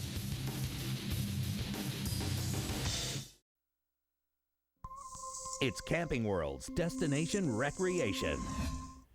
You know, one of the things that amazes me about coming to a Camping World store is the incredible selection for everything that you're looking for. Well, today I'm shopping for some chairs and I wanted to check out these new ones. This is called the bungee chair. Now, this mesh background lets the air flow through and it keeps you extra cool. But with the bungee cords that hold it upright, it makes it super duper comfy. Now, when you buy this chair for right around $40, you get the matching table thrown in completely for free. That's a great deal. Now, I don't always like sitting upright. I'm much more of a lay-down guy, so how about the chestnut recliner? It's got a movable headrest to get comfortable, and once you get back to wherever you want to be, you just lock in these two little thumb spots, and you're set for life. Now, I might have to go back to work sometime, but with these ergonomic armrests, man, I'll tell you what, this is pretty doggone comfortable. We saw Ray a little bit comfortable earlier, I think, when he was talking to Max Pappas. Check it out. There's the chair that we've just talked about. I like how they've got their areas roped off. It is their area. You saw a red tape around there. Well, we're under a red flag condition as the 71 of Rob Fuller hit the wall so hard that they decided we better get out there and fix this. So they've got welders out there to take care of that. That's why they've stopped the field on the backstretch. Well, we have this opportunity. Why don't we see if we can maybe, as we watch Robbie Fuller, just get a little bit loose getting in the corner, as you mentioned, Michael. Just it's so loose that his rear end wouldn't let him turn the wheel, and then he got the right rear out in the loose stuff, it looked like. And you know, it's so frustrating as a driver. He knew he was in trouble well before the wreck ever happened, but he couldn't do anything about it. He couldn't crank on the wheel hard enough to keep himself out of trouble. He knew that was developing, and he couldn't avoid it. And once that thing goes into the gravel, into the loose stuff out there, it snaps around so quickly no one could save it. Ray Dunlap. Let's talk with Rick Wren here. Rick, I just made a report just a little while ago that says I'll guarantee you Rick Wren's going to put tires on that truck, and you didn't happen, so why? I know it's out of my norm, isn't it? I normally always bolt on tires. We had about 45 laps on that set of tires right there, and I've been watching Harvick's lap times, and he's staying right there, and he had 92 or 93 laps plus qualifying on that set of tires. So right now, it kind of puts us in the playing field that Skinner, Busch, Harvick, and us each have a set of tires left, and everybody else is out. So we're probably all banking that somewhere around 50 laps from now we'll catch a caution, we'll come in, bolt on Ford tires, and then the Ford was going to duke it out. But I don't know. I mean, I had to play a different strategy. I played the strategy in Chicago, and we got beat. So I'm playing it a different way today, and I might get beat again. But these pit road rules are really funny, the way they play out, and the fuel mileage, and it's a nightmare to sit up here and try to figure this out. I know one thing, we're not quite in the fuel window to go the distance here without a lot of caution, that's for sure. So expect for the 33 to come back down pit road here one more time. Let's go back to the other end of pit road and check in with Double A. Meanwhile, the boss is running up in the top 10 as well, talking about Kevin Harvick, and his crew chief is Ernie Cope. And just as we go to talk to him, he turns away there. But no, that's all right. We were talking to Rick Wren about strategy. He went tires early and then no tires here in the middle section of this race. You did the opposite. How do you anticipate strategy to play out from here? Well, what I see is about half are going to take tires and half are going to go probably fuel only at the end. You don't know. If these things fall way off, we still got another set in the pits. We might put them on too. But we have an option right now, so it just matters when the caution comes out next. Now, you guys have won 2 nationwide races this year, but those pit road rules are a little bit different. How tough is it to manage a race in the Truck Series when you don't do it every week? Yeah, this is tough. This changes everything. I mean, we just kind of made a plan and sticking with it and see how it falls out. And it doesn't hurt to have Harvick behind the wheel when you're racing in one of these deals. Here you see Matt Kraft on the 88 car, the Sylvania Menards Chevrolet. Let's see if we can chat with Matt. Hey, Matt, Phil Parsons up in the speed booth. You have a copy? Yes, sir. Well, how's your race going? It obviously was pretty eventful when you started. We see a little bit of damage on that left front fender. How's that truck? I mean, we fought tight ever since then. I mean, our boy took care of the left front fender on us, but I mean, what do you expect? Guys got the class, so this Menard Chevy, I mean, it's good. It just fires off a little too free, and it slowly comes to me, but we just need to work on getting it to fire off a little quicker. So we're just working on some air pressure adjustments, and we'll be all right, I think.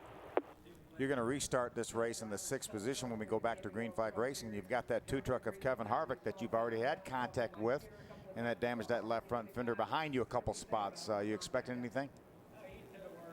I was told that he's not supposed to mess with anything in the championship, and we'll see. We'll see what he does. We'll see how he acts, and we're just going racing. I mean, I'm worried about going to get in this checker flag today. See what happens. I ain't looking in the rearview mirror. I'm going to flip that rearview mirror up and dig. All right, you dig to the end. Have a good one, buddy. Thank you. Let's take a look at our quality in race summary as we've closed in on the halfway point. Ron Hornaday out in front.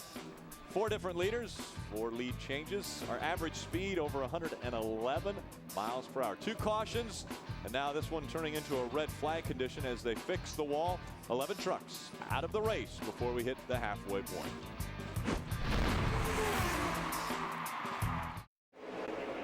Green flag just going in the air for the Heluva Good 200. Ron Hornaday in front of Mike Skinner. The 51 of Kyle Busch. Look at the outside of that 5 on the restart.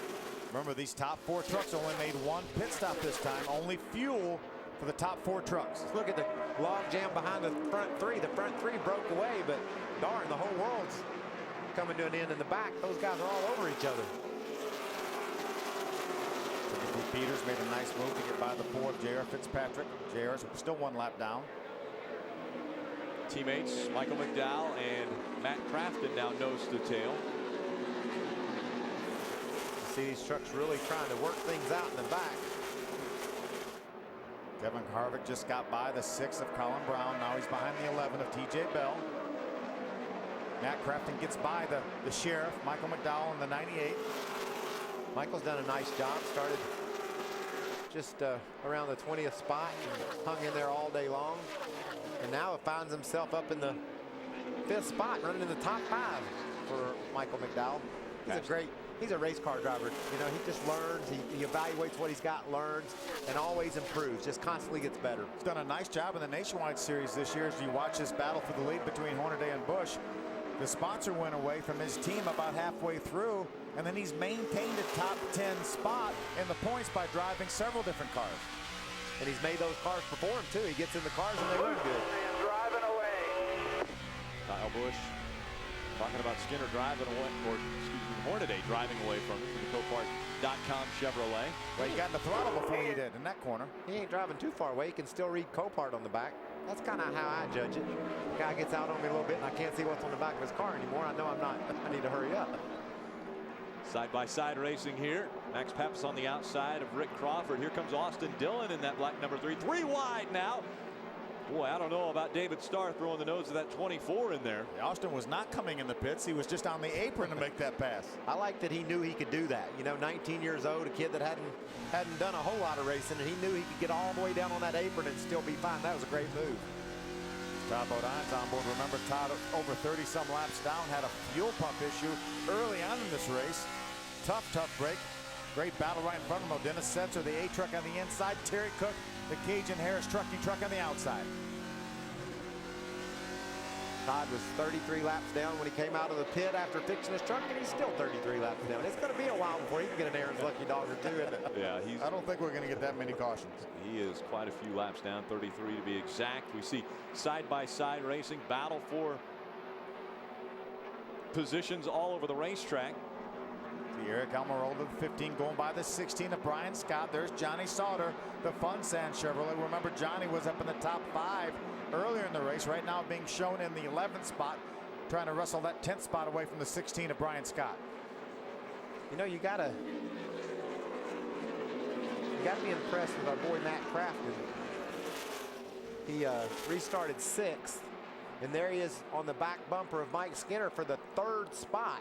So he talked about his truck being a little bit loose when he fires off and then gets a little bit tight. They've obviously made some good adjustments to that 88 truck. It's currently running, look at there, a little bit sideways off the corner, but gaining ground at the same time. Never backed off. Here's the sheriff, Michael McDowell, Kevin Harvick trying to get by Michael. That is a battle for the 5th position. Michael's going to surrender the 5th position, fall back to 6th, but look at that gap he's got. You know, he's playing a little bit of pit strategy, but he's got him a nice gap right there back to the truck of TJ Bell. So he can ride along there in that 6th spot. And we know he's got another set of tires left in the pits if he decides to use them. TJ Bell running in the 7th spot, right? And some pit strategy being played out from Rick Gay for that number 11. They knew they had a great truck in practice, but it didn't go very well in qualifying. In the early part of this race, he was sliding up through the center of the corner, so they were making air pressure adjustments. But on this last round of pit stops at lap 92, they went with 2 tires and fuel. So getting a little bit of track position by moving up with a 2-tire stop instead of 4. Adam? And Ray, when you look at Colin Brown, they have lost a bit of track position. That because they did not play the strategy game when they came down pit road about 15 laps ago. He's getting some strong running now to the inside from Johnny Sauter. But when you talk about Colin Brown and the season he's put together, it's been very good. Of course, getting that win at Michigan, the 50th for Roush Racing in the NASCAR Camping World Truck Series. And last week at Richmond, Carl Edwards won the Nationwide Series race. That was number 397 for Jack Roush. So now the team approaching number 400. What a milestone that would be. Brian Scott's on board. We look ahead. He's currently in the 11th spot. Again, started in the top 10. He was 6th. Hornaday still a half a second between he and Kyle Busch up front. Mike Skinner about 2 seconds back, and then it's Crafton right on Skinner's bumper, battling for that 3rd spot. Kevin Harvick rounding out our top 5.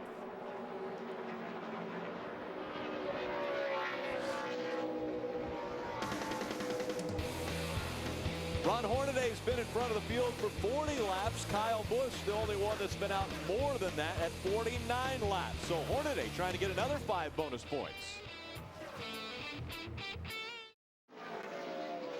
Barrett Jackson returns to speed live from Sin City. Everything from classic muscle to exotic European sports cars will be auctioned. Barrett Jackson live from Mandalay Bay, Las Vegas. The bidding begins October 8th, only on Speed.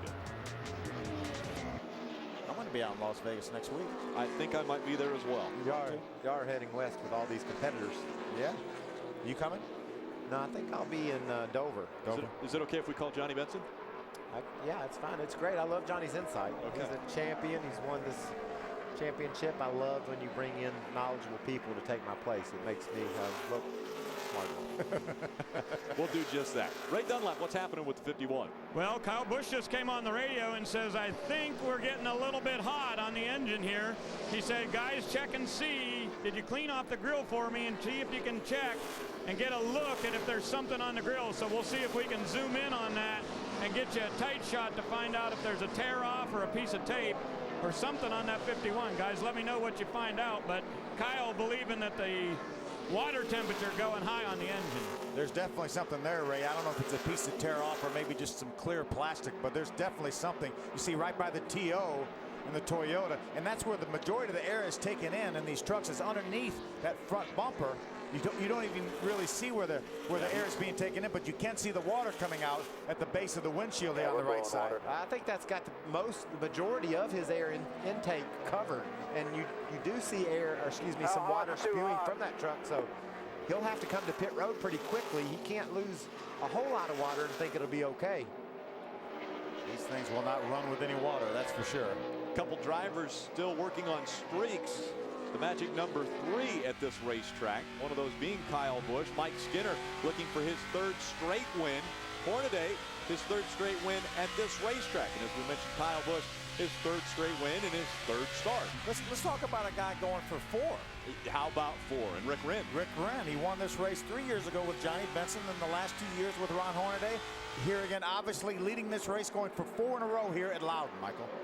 And leading the race. How about that? And you know, this is interesting with Kyle Busch, because his truck is going to handle a little bit differently right now, Phil. He's got that tape on the front. That means the air's not going through the grill and under the hood. It's going over, which is going to give him more front downforce. So that team will have to consider what they do when he pits. If he's turning really good right now and likes his truck, and he is closing in on Ron Hornaday, it's because maybe of a little bit of extra aerodynamic help on the front. So when they yank off that tape to get the engine cool, they're going to have to figure out what they do in return to keep the truck turning well. And we saw that pushing some water out. We saw his engine pushing some water out. So I think he's going to probably have to stop sooner rather than later. And he's going to have to make a green flag pit stop. And that's going to completely change his strategy. ThorSport, pretty impressive runs. Matt Crafton leading that team. You can see Crafton lost that spot to Skinner, but he hasn't fallen very far off the pace from Skinner and Harvick. He's right there with them. All three trucks in the top 10 now. Sauter 6th, Michael McDowell 8th. This team has gotten stronger as years go on. Matt Crafton obviously now a consistent threat for the championship year in, year out, and certainly a threat for wins on each and every race. It's been fun to watch that team mature to that level, hasn't it? They've just taken and just slowly crept up to where now not only are they contending for wins, that truck right there is battling for a championship. Matt Crafton currently second in the point standings. He closed the gap just a bit from last week. 197 points the difference between he and Ron Hornaday. There'll be 6 races after this one. We said last week that he needed to gain about 30 points on every weekend, and he gained almost that last week. So he stood pat last week and he gained about 30 points, but he has his work cut out for him this week. He does, because not only is Hornaday leading the race, he's led the most laps now. He's got that 10 points in his corner at the moment. Kyle Busch has caught Ron Hornaday and could take those 5 points that he gets awarded for leading the most laps away from Ron if he could get around Ron. So those points haven't been decided yet, but right now they're over in Ron's corner. Good battle right here. Mike Skinner in the 3rd spot, Kevin Harvick in the 4th spot. That's allowed Matt Crafton to drive right up on the back bumper, essentially, of Kevin Harvick. He's about 3-4 truck lengths behind right now. That may be as close as he wants to get to Kevin Harvick. Well, he said earlier, I ain't scared. And so I'm sure he's working to get to the front. Obviously, Matt Crafton would like to lead a lap, get 5 bonus points, and potentially lead the last lap, which would be most important. He has a T-shirt that says he's not scared. He even gave me a T-shirt, so I've got one. Skinner just in front of the 2. Again, in front of them is that 51 of Kyle Busch. Are we hearing anything about Kyle Busch, maybe in that overheating problem? Well, here's the situation, Rick. They are looking for a lap truck in order to be able to go up and run right to the rear bumper. He just went by Norm Benning, but his spotter, Jeff Dickerson, said Norm was not running fast enough right at that moment for you to go up to use his bumper. So they're looking ahead of Hornaday to see if there's someone. They believe that if Kyle could get the front nose right up on someone's bumper, it might create a vacuum and get that piece of tape off there. I think it's gone, right? I think it's gone. Yeah, and I think he did it on Norm Benning's truck exiting turn 4. What you want to do is run across the back of the truck. He was down on the inside of Norm. He ran to the outside, and I think it sucked that tape right off the front of it. It's like crossing the wake. It is, and you know what he did? He ran 31.9 seconds the last lap in order to accomplish that. Lost a ton of time to Hornaday, but he accomplished his goal. Yeah, he just said, I think we got it. We're down to 240. So he was giving the temperatures back to Richie Waters, and I'm sure 240 is a lot better than what he was running. Yeah, well, the temperature gauge is going in the right direction now. It's coming down. That's what's key. I believe that's Joey playing video games up on top of the, well, maybe not video games. He's enjoying the race on speed. Hornaday out in front of the field. Kyle Busch running second. Hornaday has now led 59 laps in Loudon. The next time the trucks will be on the track will be next Saturday in Sin City, Las Vegas. The title battle continues between Crafton and Hornaday. Hornaday out front here. Can he keep his luck going when we go to Las Vegas? You'll have to tune in. 9 o'clock the setup with Chris Devoto. For those of you that can't be in Las Vegas, Michael, you're going to be watching though, right? Oh, I can't wait. That's good TV right there. 9 o'clock, laying up on the bus, watching you cats. Well, for those of you people at home, you need to set your DVR to get that truck race from Las Vegas. But if you're around Darlington, you need to check out the Darlington Historic Racing Festival. It's going to be a great weekend of speed. You're going to have some really cool cars. You're going to have some autographs. You're going to have Cale Yarborough, David Pearson, and Humpy Wheeler there to do questions and answers and sign autographs. And A.J. Foyt's 1961 Indy 500 winner is going to be there. You want to check that out in Darlington. Nothing says history to me in NASCAR more than Darlington. When you put David Pearson and Cale Yarborough up in the middle of it, some great stories there, I'll guarantee you. That'll be a fun weekend. You know, David Pearson, obviously one of the front runners to get into that first class of the Hall of Fame. That is going to be voted on next month in October. And well, you might get a chance to hear from David Pearson at that Darlington event. Cale Yarborough is going to be one of the front runners for that as well. My brother is as well. And Darrell Waltrip will be. I like to think that Bill Sr., Bill Jr., Richard Petty, Dale Earnhardt are the four are least. Then that fifth one, are we going to go with Fireball Roberts or Tim Flock, or is it going to be a Darrell Waltrip or a Cale Yarborough or David Pearson? That fourth one there, or the fifth one, excuse me, I can't wait to see who it is. Do you think those other four are locks? I think they got to be locks. I really do. I think they have to be locks. But I think you could certainly make a case for 8 or 9 on this inaugural class. But it's only going to be 5. I wish I knew somebody that was on close running here between T.J. Bell and the 6 of I know you're looking at me when you say that. I feel a lot of pressure that I have one vote. You should feel a lot of pressure. Yeah, and you should listen to me and Phil and know that those 4 there are locks. Well, for those 4. I've already given who I think the top 5 are going to be. I gave it on Wind Tunnel with Dave Despain about a month ago. Who was it? It was the 4 you mentioned and your brother. Awesome. That's who I think the first 5 should be, and that's probably the votes that are going to go for me. Those are 5 good choices. They are. They had their eras. You know, Richard Petty, obviously, Bill Sr., Bill Jr. forever. Richard Petty, obviously, 70s. Darrell, he was pretty much on the 80s, and then Dale Earnhardt into the 90s and 0s. So those are good choices, Rick. You will do well if you pick those choices. Well, I actually justified Darrell a little bit differently, but we can talk about that later. We got a great race on track. Now, everybody would be within their window if they needed to come back in for fuel at this time. And we only have 60 laps of racing remaining in this one, and we know that they can go 80 to 90 laps, so we're okay there if a caution does come out. But now we're just over halfway from when we first came back to green flag racing, and that red flag came out at about lap 100. Well, obviously, if the caution flag falls now, everybody's going to need some gas, and there's going to be some guys that get some tires. Right. There's really only 4 guys right now that have 4 fresh tires on pit road, and that's Ron Hornaday, Mike Skinner, Kyle Busch, and Michael McDowell. Does an earlier caution as well as Kevin Harvick? Does an earlier caution help them that can get tires maybe for the longer run, or will it benefit them more if it's a shorter run at the end of this race? I think they need it with 40 or 50 to go to be able to really take advantage of those tires. Either way, I think it's going to be an advantage because of such a long run right here at this point in the race. And they're going to give a little bit of track position away, so they're going to need the most time that they can have with those tires. If this goes real late, they may elect not to put tires on because they don't want to give up that track position. Matt Crafton going by Max Pappas. Again, Max Pappas not on the lead lap. Johnny Sauter, his teammate, right behind that 88 of Crafton. Those two are running 4th and 5th. We're getting a report from NASCAR that they're looking at turn number 4. There may be some debris down there.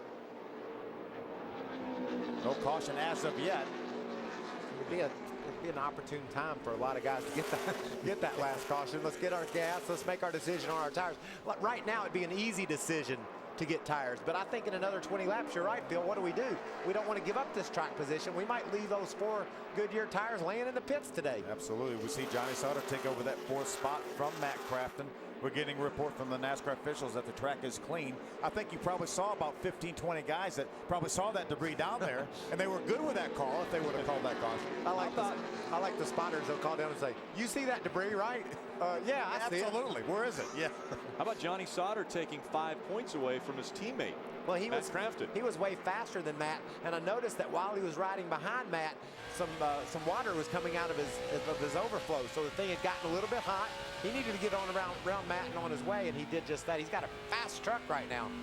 Get some clean air. Ron Hornaday looks as though he's going to be credited with leading the most laps. How about the battle for second? Didn't last long. Kevin Harvick right by Kyle Busch to take second away. That wasn't a battle at all. That was just Kevin Harvick just driving by Kyle Busch to take over that second spot. You know, we heard Kyle Busch, he had made a comment earlier on the radio. He said, I think Harvick is laying back, maybe protecting those tires a little bit. Well, now Kevin Harvick's going to put those tires to a test. Well, remember now, Kevin Harvick is one of the guys that got fuel and tires on that last caution flag on lap 93 and 94. Kyle Busch did not. He only got fuel.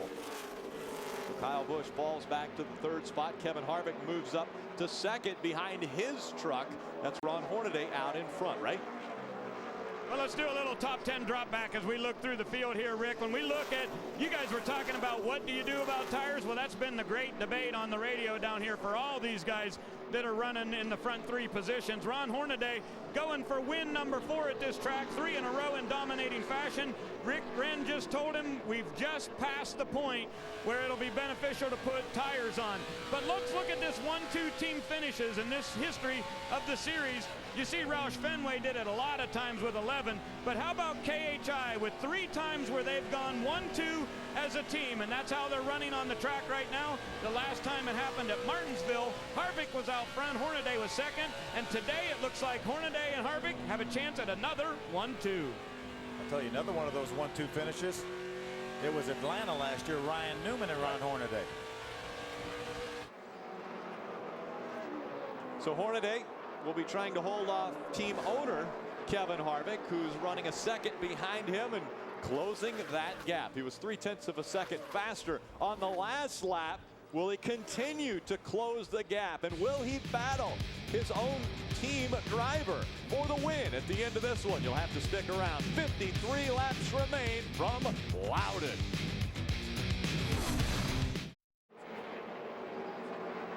Welcome back. Here is a battle between Kevin Harvick and Ron Hornaday for the lead. Harvick on the inside of Hornaday. That was for 2 laps they had been doing that. Now Harvick checks up and falls back in behind Hornaday. Remember now, Kevin Harvick has fresher tires than Ron Hornaday does. Kevin put tires on lap number 93. Ron Hornaday all the way back on lap number 39. We had a little bit of an argument during that commercial whether Kevin Harvick was going to drive up there and pass Ron Hornaday. I didn't think he was gonna. It looked like he was going to, and I'm not sure they just didn't want Hornaday to know that he could if he wanted to. Well, let's have this discussion. Phil, you're Kevin Harvick, the driver. Michael, you're Kevin Harvick, the owner. Talk about what's going to take place on the racetrack. Well, I think that Kevin Harvick's going to pass him. He's got Duracolor on that truck of his. He wants to get the victory lane for them. I believe this championship is in pretty good shape for Ron right now. He has a 237-point lead as they run right at the moment. He's clinched the bonus, I think, for leading the most laps for today. And so Kevin knows all that. He's going to get the lead. Phil? Now, were you the owner or driver? I was the owner. I'm Kevin Harvick, the driver, and I want to pass him for the lead, but I disagree with you as Kevin Harvick, the owner. I'm the owner because I want to get my other sponsor all the coverage they can get. Well, they're getting great coverage right now, though, and I'm not saying he won't pass him eventually, but whether he's going to drive by him now, which I think he could drive by him right now and drive away from him if he wanted to. Why do they keep running side by side? I mean, Hornaday knows he's got a huge lead over third. They're having a blast right now. Are they not, Michael? Yeah, Kevin's saying, I can pass you, Ron. And Ron said, well, you've got it to do. You might get beside me, but you know how tough it is to pass here at Loudon. And don't think there's not a little bragging rights going on right there within the KHI team. Well, while they're playing up front, that's going to allow Kyle Busch to close the gap. And I'd say if Kyle Busch gets any too close, that Kevin will turn up the heat a little bit and say, I got to put this pass away. I might have to slide up a little bit, Ron, and borrow some of your room. Take a look at speeds at the line. I think we might be seeing the 13 be the truck on the move right now. Sure enough, Johnny Sauter. Wow, he has a half a second. He was a half a second faster than our leader, Ron Hornaday. Now we're hearing NASCAR is looking into turn 2 for debris or potential debris. That was a great lap by Johnny Sauter in the 13. Now he got a little bit of draft off Kyle Busch, so that helped a little bit. Ray, what's going on with that 33 team? Well, Ron just came on the radio and he said, hey, Corelli, tell Kevin to pass me if he's going to do it. He could have passed me a long time ago. He definitely has a better truck and better tires. Tell him either do it or don't do it, one or the other. Adam? And they just said to Kevin Harvick, the 13 is on the move and making his way through the field, to which Harvick replied, "What do you want me to do? If I'm the boss, I go ahead and make the pass." But there's the guy that everybody's talking about. Johnny Sauter around Kyle Busch, moved him to third, and now he will go on the KHI attack. What do you mean? How can Kevin Harvick ask somebody else? He's the owner. He's the boss. Well, he puts it in Ernie Cope's hands. Ernie's his crew chief, and he puts it in his hands. I think they should talk to Delana. You need everybody's opinion. Ask Delana what he should do. You want to make sure you know what everybody's thinking. But action's fixing to heat up because this 13 truck is hauling the mail. It was a great battle right here for the 6th and 7th spot. Mike Skinner has 6th. Eric Almirola is close to his rear bumper. Remember now, Michael, we've completed 158 laps. That means only about 40 laps to go. I'm not sure if these guys are going to have enough time to put another set of tires on if the caution were to come out. I think if it comes out any way soon, Phil, you got to get your tires. I just don't think that Ron Hornaday is going to be able to. Some of these guys aren't going to be able to win if they don't get tires, and that's going to make their decision easier. Battle for the lead again. Here comes Harvick trying to get by that 33. Still can't make the pass down on the bottom of the racetrack. Ron Hornaday is not going to give him the lead, that's for sure. Yeah, he said to either pass me or get away from him. Well, Ron could have just pulled over if he wanted to pass him so bad. We were talking about those guys having a blast. Kevin might be having a blast, but apparently Ron wasn't having that much of a blast. Here comes Harvick again. Look at the inside. And a guy that's only just about a second and a half behind is Johnny Sauter, closing in every lap on these two. He was a full half second that lap faster than both Harvick or Hornaday. You can see that brown truck, the Fun Sand truck, is closing in.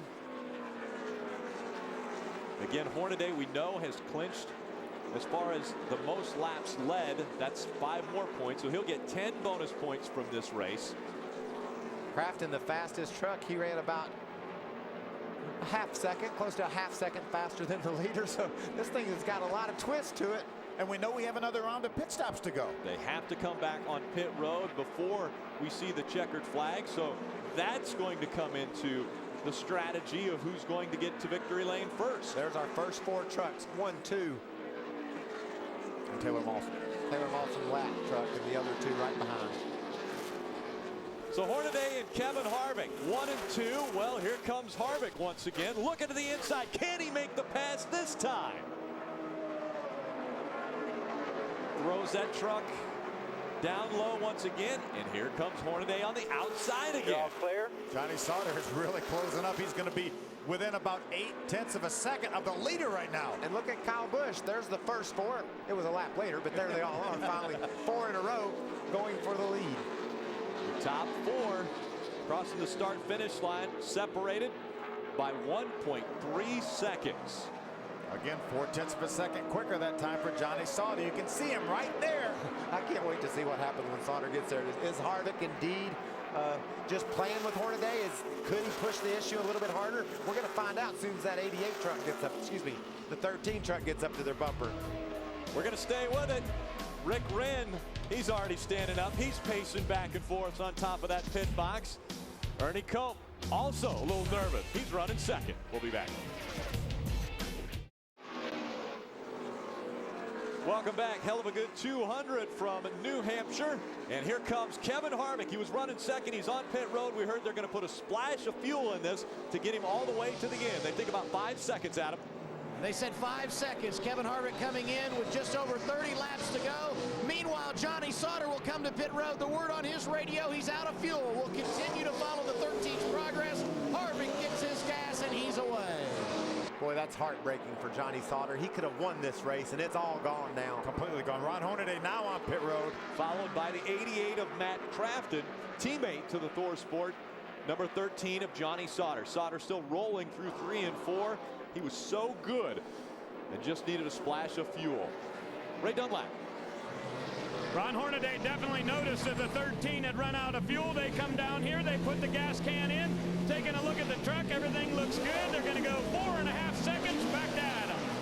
And the 88 of Matt Crafton comes down pit road, gets his service, and he has pulled away, and very slowly behind him, Johnny Sauter will come down pit road as well. 1 lap too late, the 13 out of gas. He looked like the fastest truck. Unfortunately, it's not meant to be for Sauter. He can't even get the truck fired. Ran ether in the cowl there trying to get it going. He gets it fired back up. He goes back out onto the racetrack.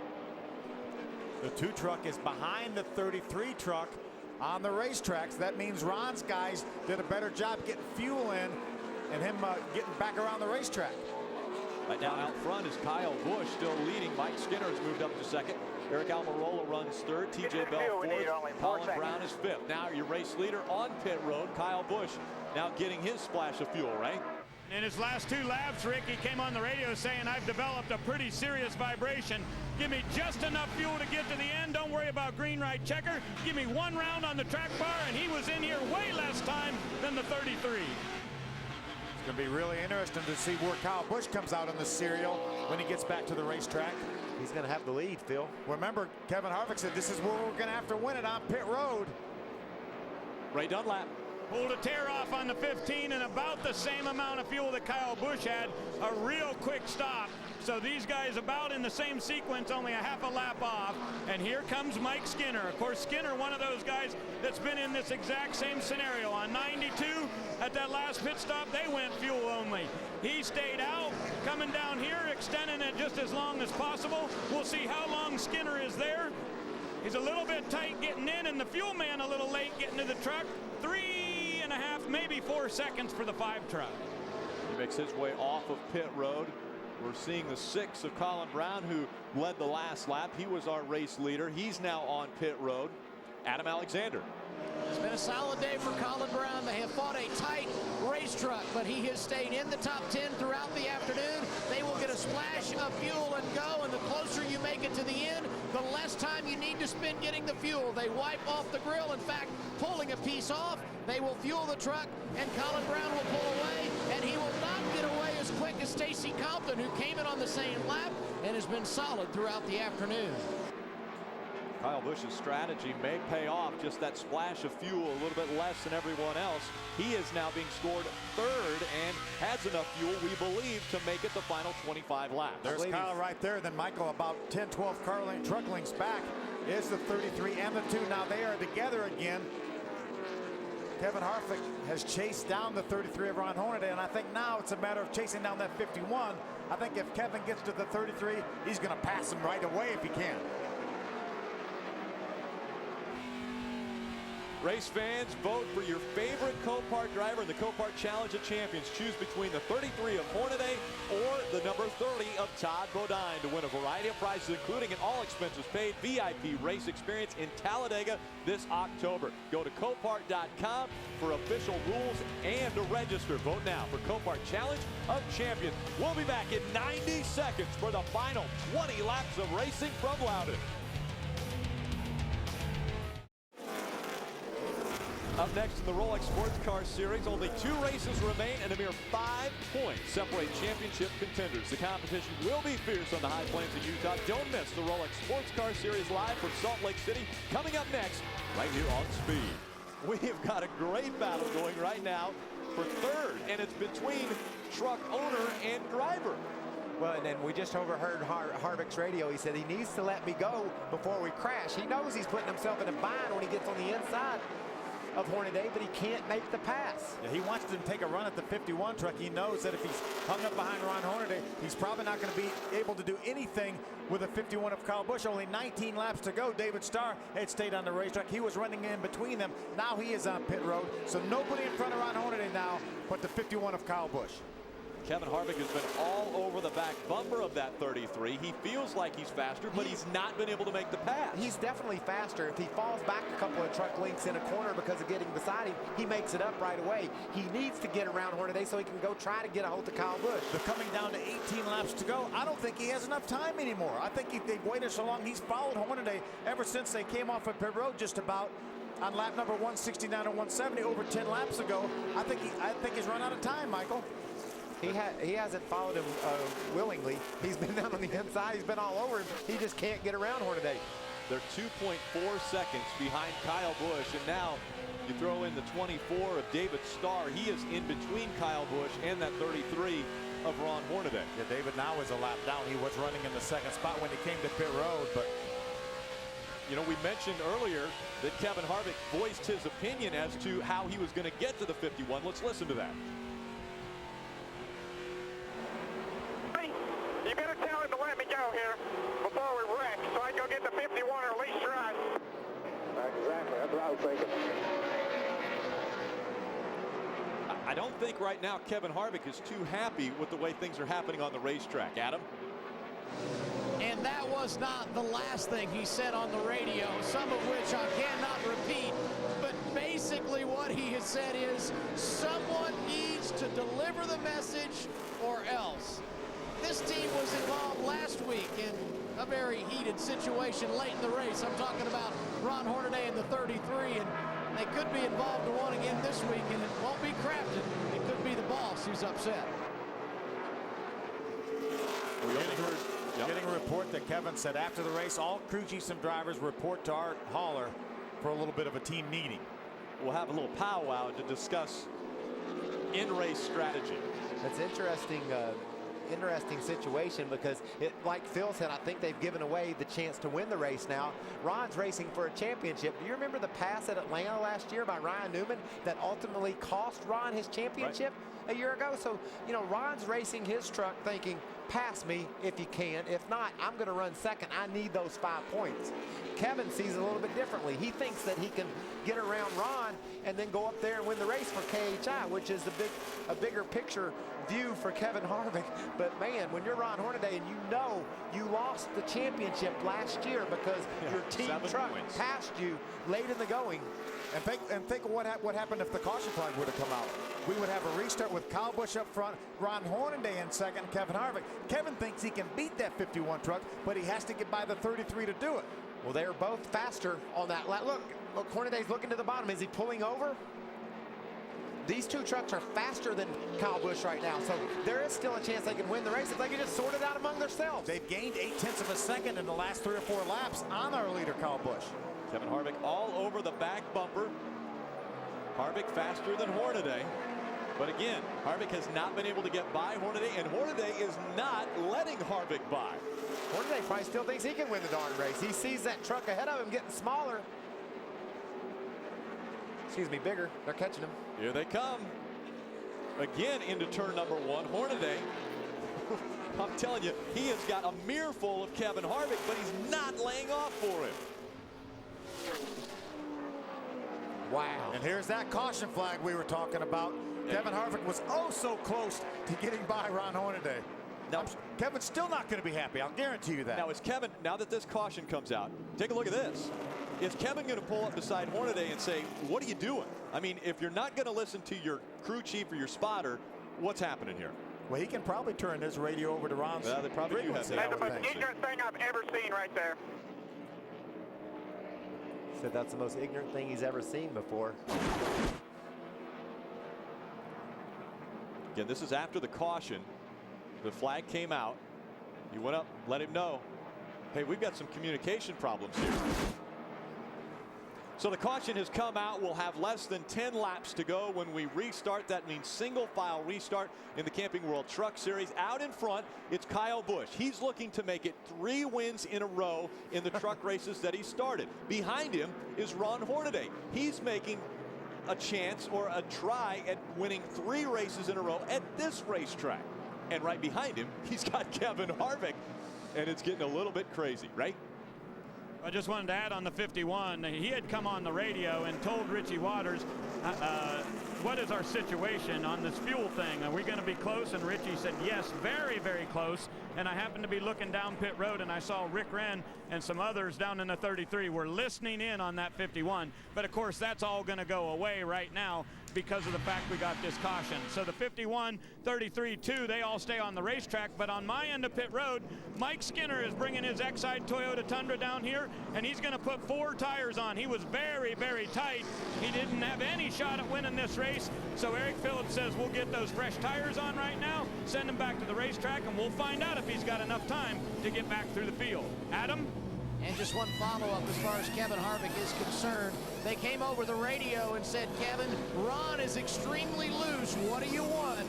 Harvick simply replied, it's way too late. They've already screwed it up. I don't think it is too late. I think they can still win this race. They were gaining. They were fast. Kyle Busch. But, you know, Kyle Busch might have been saving a little fuel, too. He talked about the concern of getting to the finish with his fuel, so he could have been saving a little. We saw him cutting his engine off just now when we were inside of his truck under this caution to save some more gas. And remember, the 2 of Kevin Harvick still has the freshest tires of the 3 guys up front. This is tense, intense. It's crazy. It's tense, it's intense, it's, well, it is a little bit 10 to go. It's crazy in the sense that we've got 2 guys on the same team that are not communicating well within that team. And one of them's the owner. One of them is the throw owner. that out there. I want that one that's the owner to make sure that people understand he's supposed to be the boss, and he needed that. He wanted that spot so he could go win this darn race. But I see Ron's side of it, man, especially if you reflect back a year ago how close that championship was.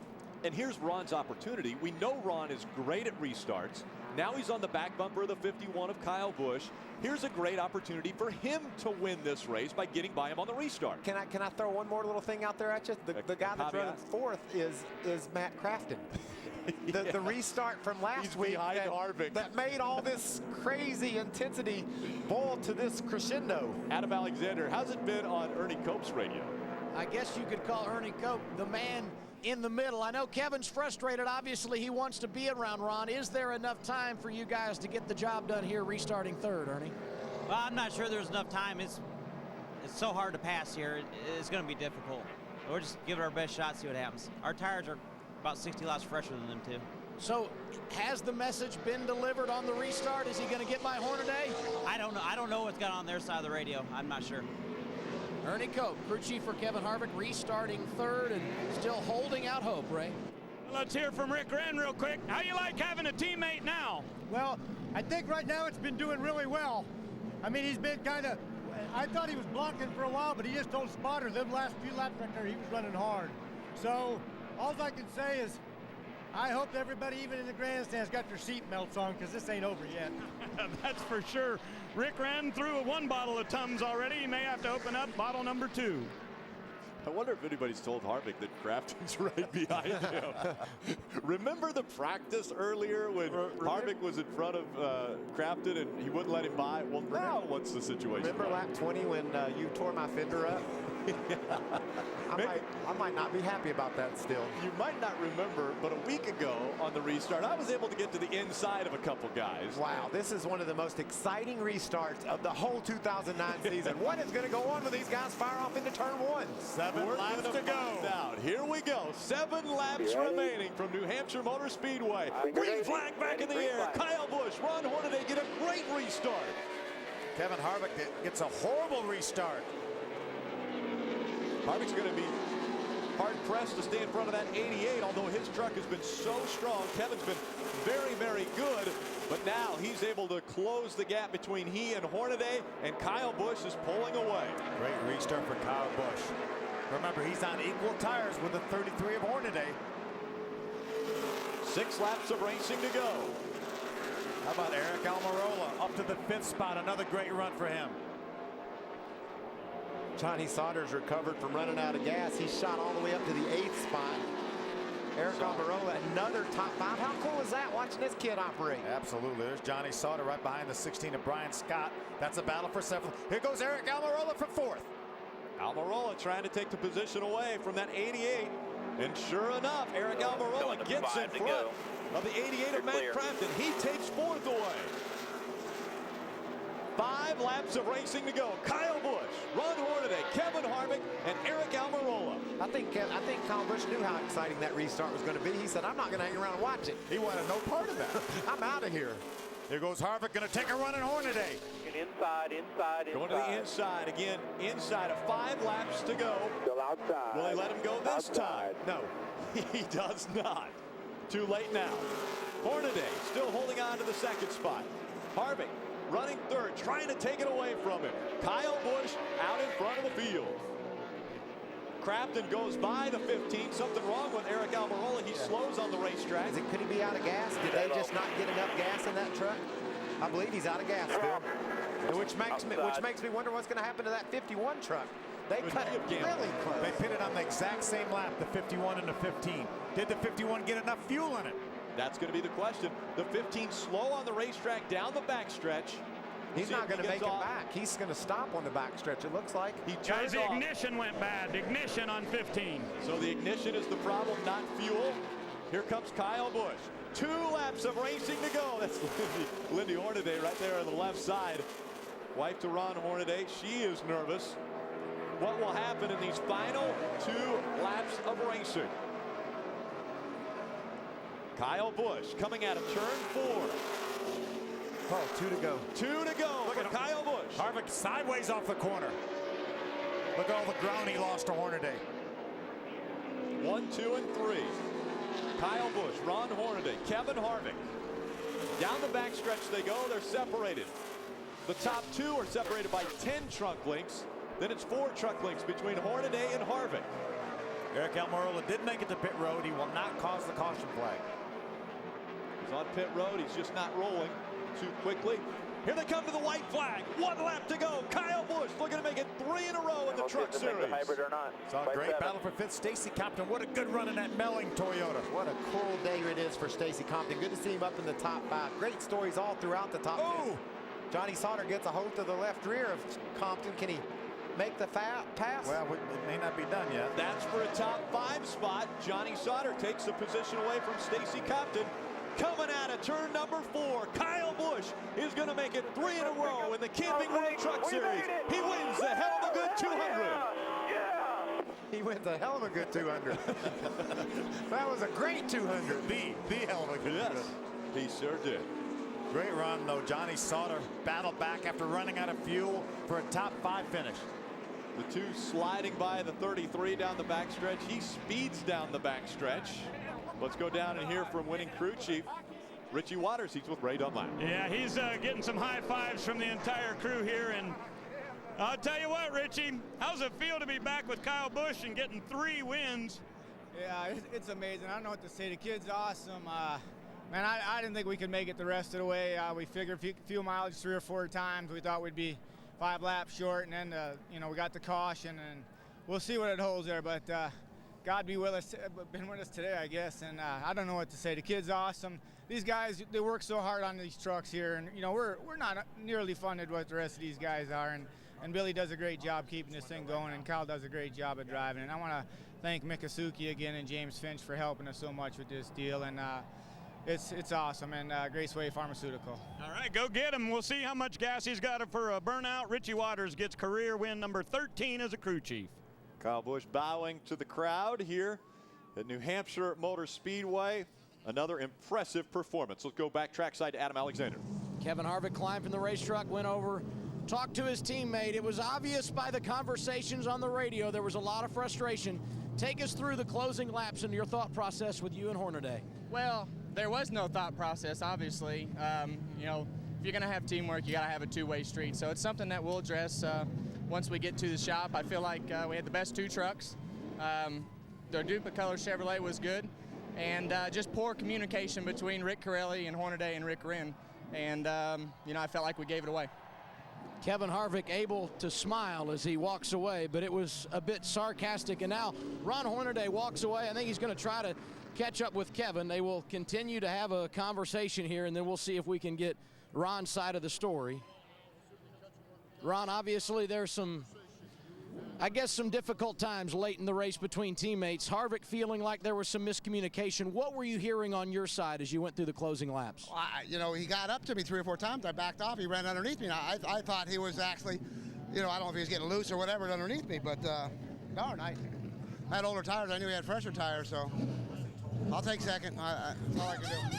He's a competitive guy, and we know that's why he likes you, because you're a competitive guy. But there at the end of the race, how hard is it when you're running for a championship to think about letting anyone go by? I didn't even think about it. Kevin was back there and raced me as hard as I can, and I don't know, once in a while I got away from him. I don't know if he slipped up or whatever. I just tightened the center down in 3 and 4, but 1 and 2 I should say 1 and 2, 3 and 4, I was really good. So it's a good run for the Copart Chevrolet, and we'll take that. I'm going to talk to him right now. I don't know what I done wrong, so I got to find out. 2nd and 3rd for KHI, but no doubt about it, they're not satisfied. Well, the communication continues here. Kevin Harvick and Ron Hornaday. Again, we heard on the radio, Kevin Harvick said, have him move out of the way so I can catch the 51. Well, apparently that message was never conveyed to Ron Hornaday because Hornaday didn't mention anything about that when we just talked to him. And that's what Kevin said. There was obviously a communication problem between the spotter, Rick Corelli, Rick Wren, the crew chief, and Ron. Now, whether that message was delivered, we can't say. We don't know if that message was delivered to Ron Hornaday. And you know what? I want to be in Ron Hornaday's position. I want to say, boss, I'm racing. You know, I'm going for a championship. I thought if you could have passed me, you would have passed me. And at the end of the day, I want to be the same way with. I want to be Kevin Harvick too, and have that guy on my team, huh? Have Ron Hornaday be my driver. I mean, you could tell. Kevin Harvick was the first one on pit road. He's the first one unbuckled, and he gets right back to the truck, leans in, and says to says to Ron, we don't know, but one of those things like, what were you thinking? I had a faster truck. Well, let's go to Ray Dunlap with the guy who actually had the fastest truck today and is in victory lane. Well, it's win number 5 of 2009 for Rowdy and the 51 team. Suds and beers and hell of a good cheese down here for sure. Kyle, did you know you were going to be as close on fuel before we got that last caution? Yeah, they told me we were going to be about 5 short, and I was like, you got to be kidding me. We just stopped and filled this thing, so it barely made it. It ran out coming into victory lane there. So, man, what an awesome Tundra this was today. You know, it was able to keep up with the Chevrolets at least. So, real proud of Richie and all these guys. They worked so hard on this Miccosukee Tundra to get it here. And thank Raceway Pharmaceuticals and thank the fans, thank NOS Energy Drink, everybody that makes this program possible for us. And it's cool, you know, you come to Loudon and you got 5 race divisions or whatever it is in a weekend. They still got another one here left to go tonight. And we've just put your name on a list once again as a driver who's won in all 3 of NASCAR's divisions at this racetrack. That's cool, man. That's something special. You know, we look to do that everywhere we go. But we've been fortunate enough to have good race trucks like we've had this year. And I tell you, I don't know what's wrong with the right front tire, but it was vibrating and shaking the last 60 laps. So we barely made it there. And I was waiting to get run over there on that last restart. But I'm glad I was out front being the one that was being chased instead of being the guy that had to chase the others. So it was fun, man. A shaky front tire, not enough fuel, but he still rolled it into victory lane, and the celebration begins with he and Richie Waters and the crew, guys. You know, Kevin Harvick said it on the radio. We're going to have to win this race on pit road. Kyle Busch won this race on pit road. He did the best job. He and Richie Waters, they got out in front of Hornaday and Harvick, and they kept the lead the rest of the way. And Richie Waters made a call, and he sat there and sweated it the whole time. You know, he said, we're only going to put that much gas in it. Oh, no, we're not going to make it. Is that crazy? And that's how they won the race. This is the unofficial point standings after tonight's race. Hornaday, Matt Crafton, 217 points separate those two. Skinner drops back 246 points. Brian Scott and Colin Brown rounding out our top 5. We'll hear from Matt Crafton when we come back. The NASCAR Camping World Truck Series on Speed is brought to you by Toyota. For the latest Toyota racing information, visit toyotaracing.com. Toyota, moving forward. By Camping World's Destination Recreation Sweepstakes. Log on to campingworld.com/racing to enter for weekly giveaways. This week, win one of 5 deluxe recliners. And by Lumber Liquidators, hardwood floors for less. Coming up next, it's the Rolex Sports Car Series from Salt Lake City. You want to make sure to stay tuned for that. That's a fun track. I like watching those cars run on that track. Now let's take a look at today's Stay in the Game with Just for Men hair color moment. And I think we've got to talk about the 33 and the 2. Well, they stayed in the game all the way to the very end, side by side, nose to tail. Owner, driver, teammate. Harvick just couldn't get by him. We thought he was playing a little bit of a game, and he wasn't. He was trying to get around his teammate, couldn't quite make the pass. He was serious. He wanted to get by that 33 and was frustrated that he couldn't and that Hornaday wouldn't let him by. Well, that's our Stay in the Game with Just for Men hair color moment.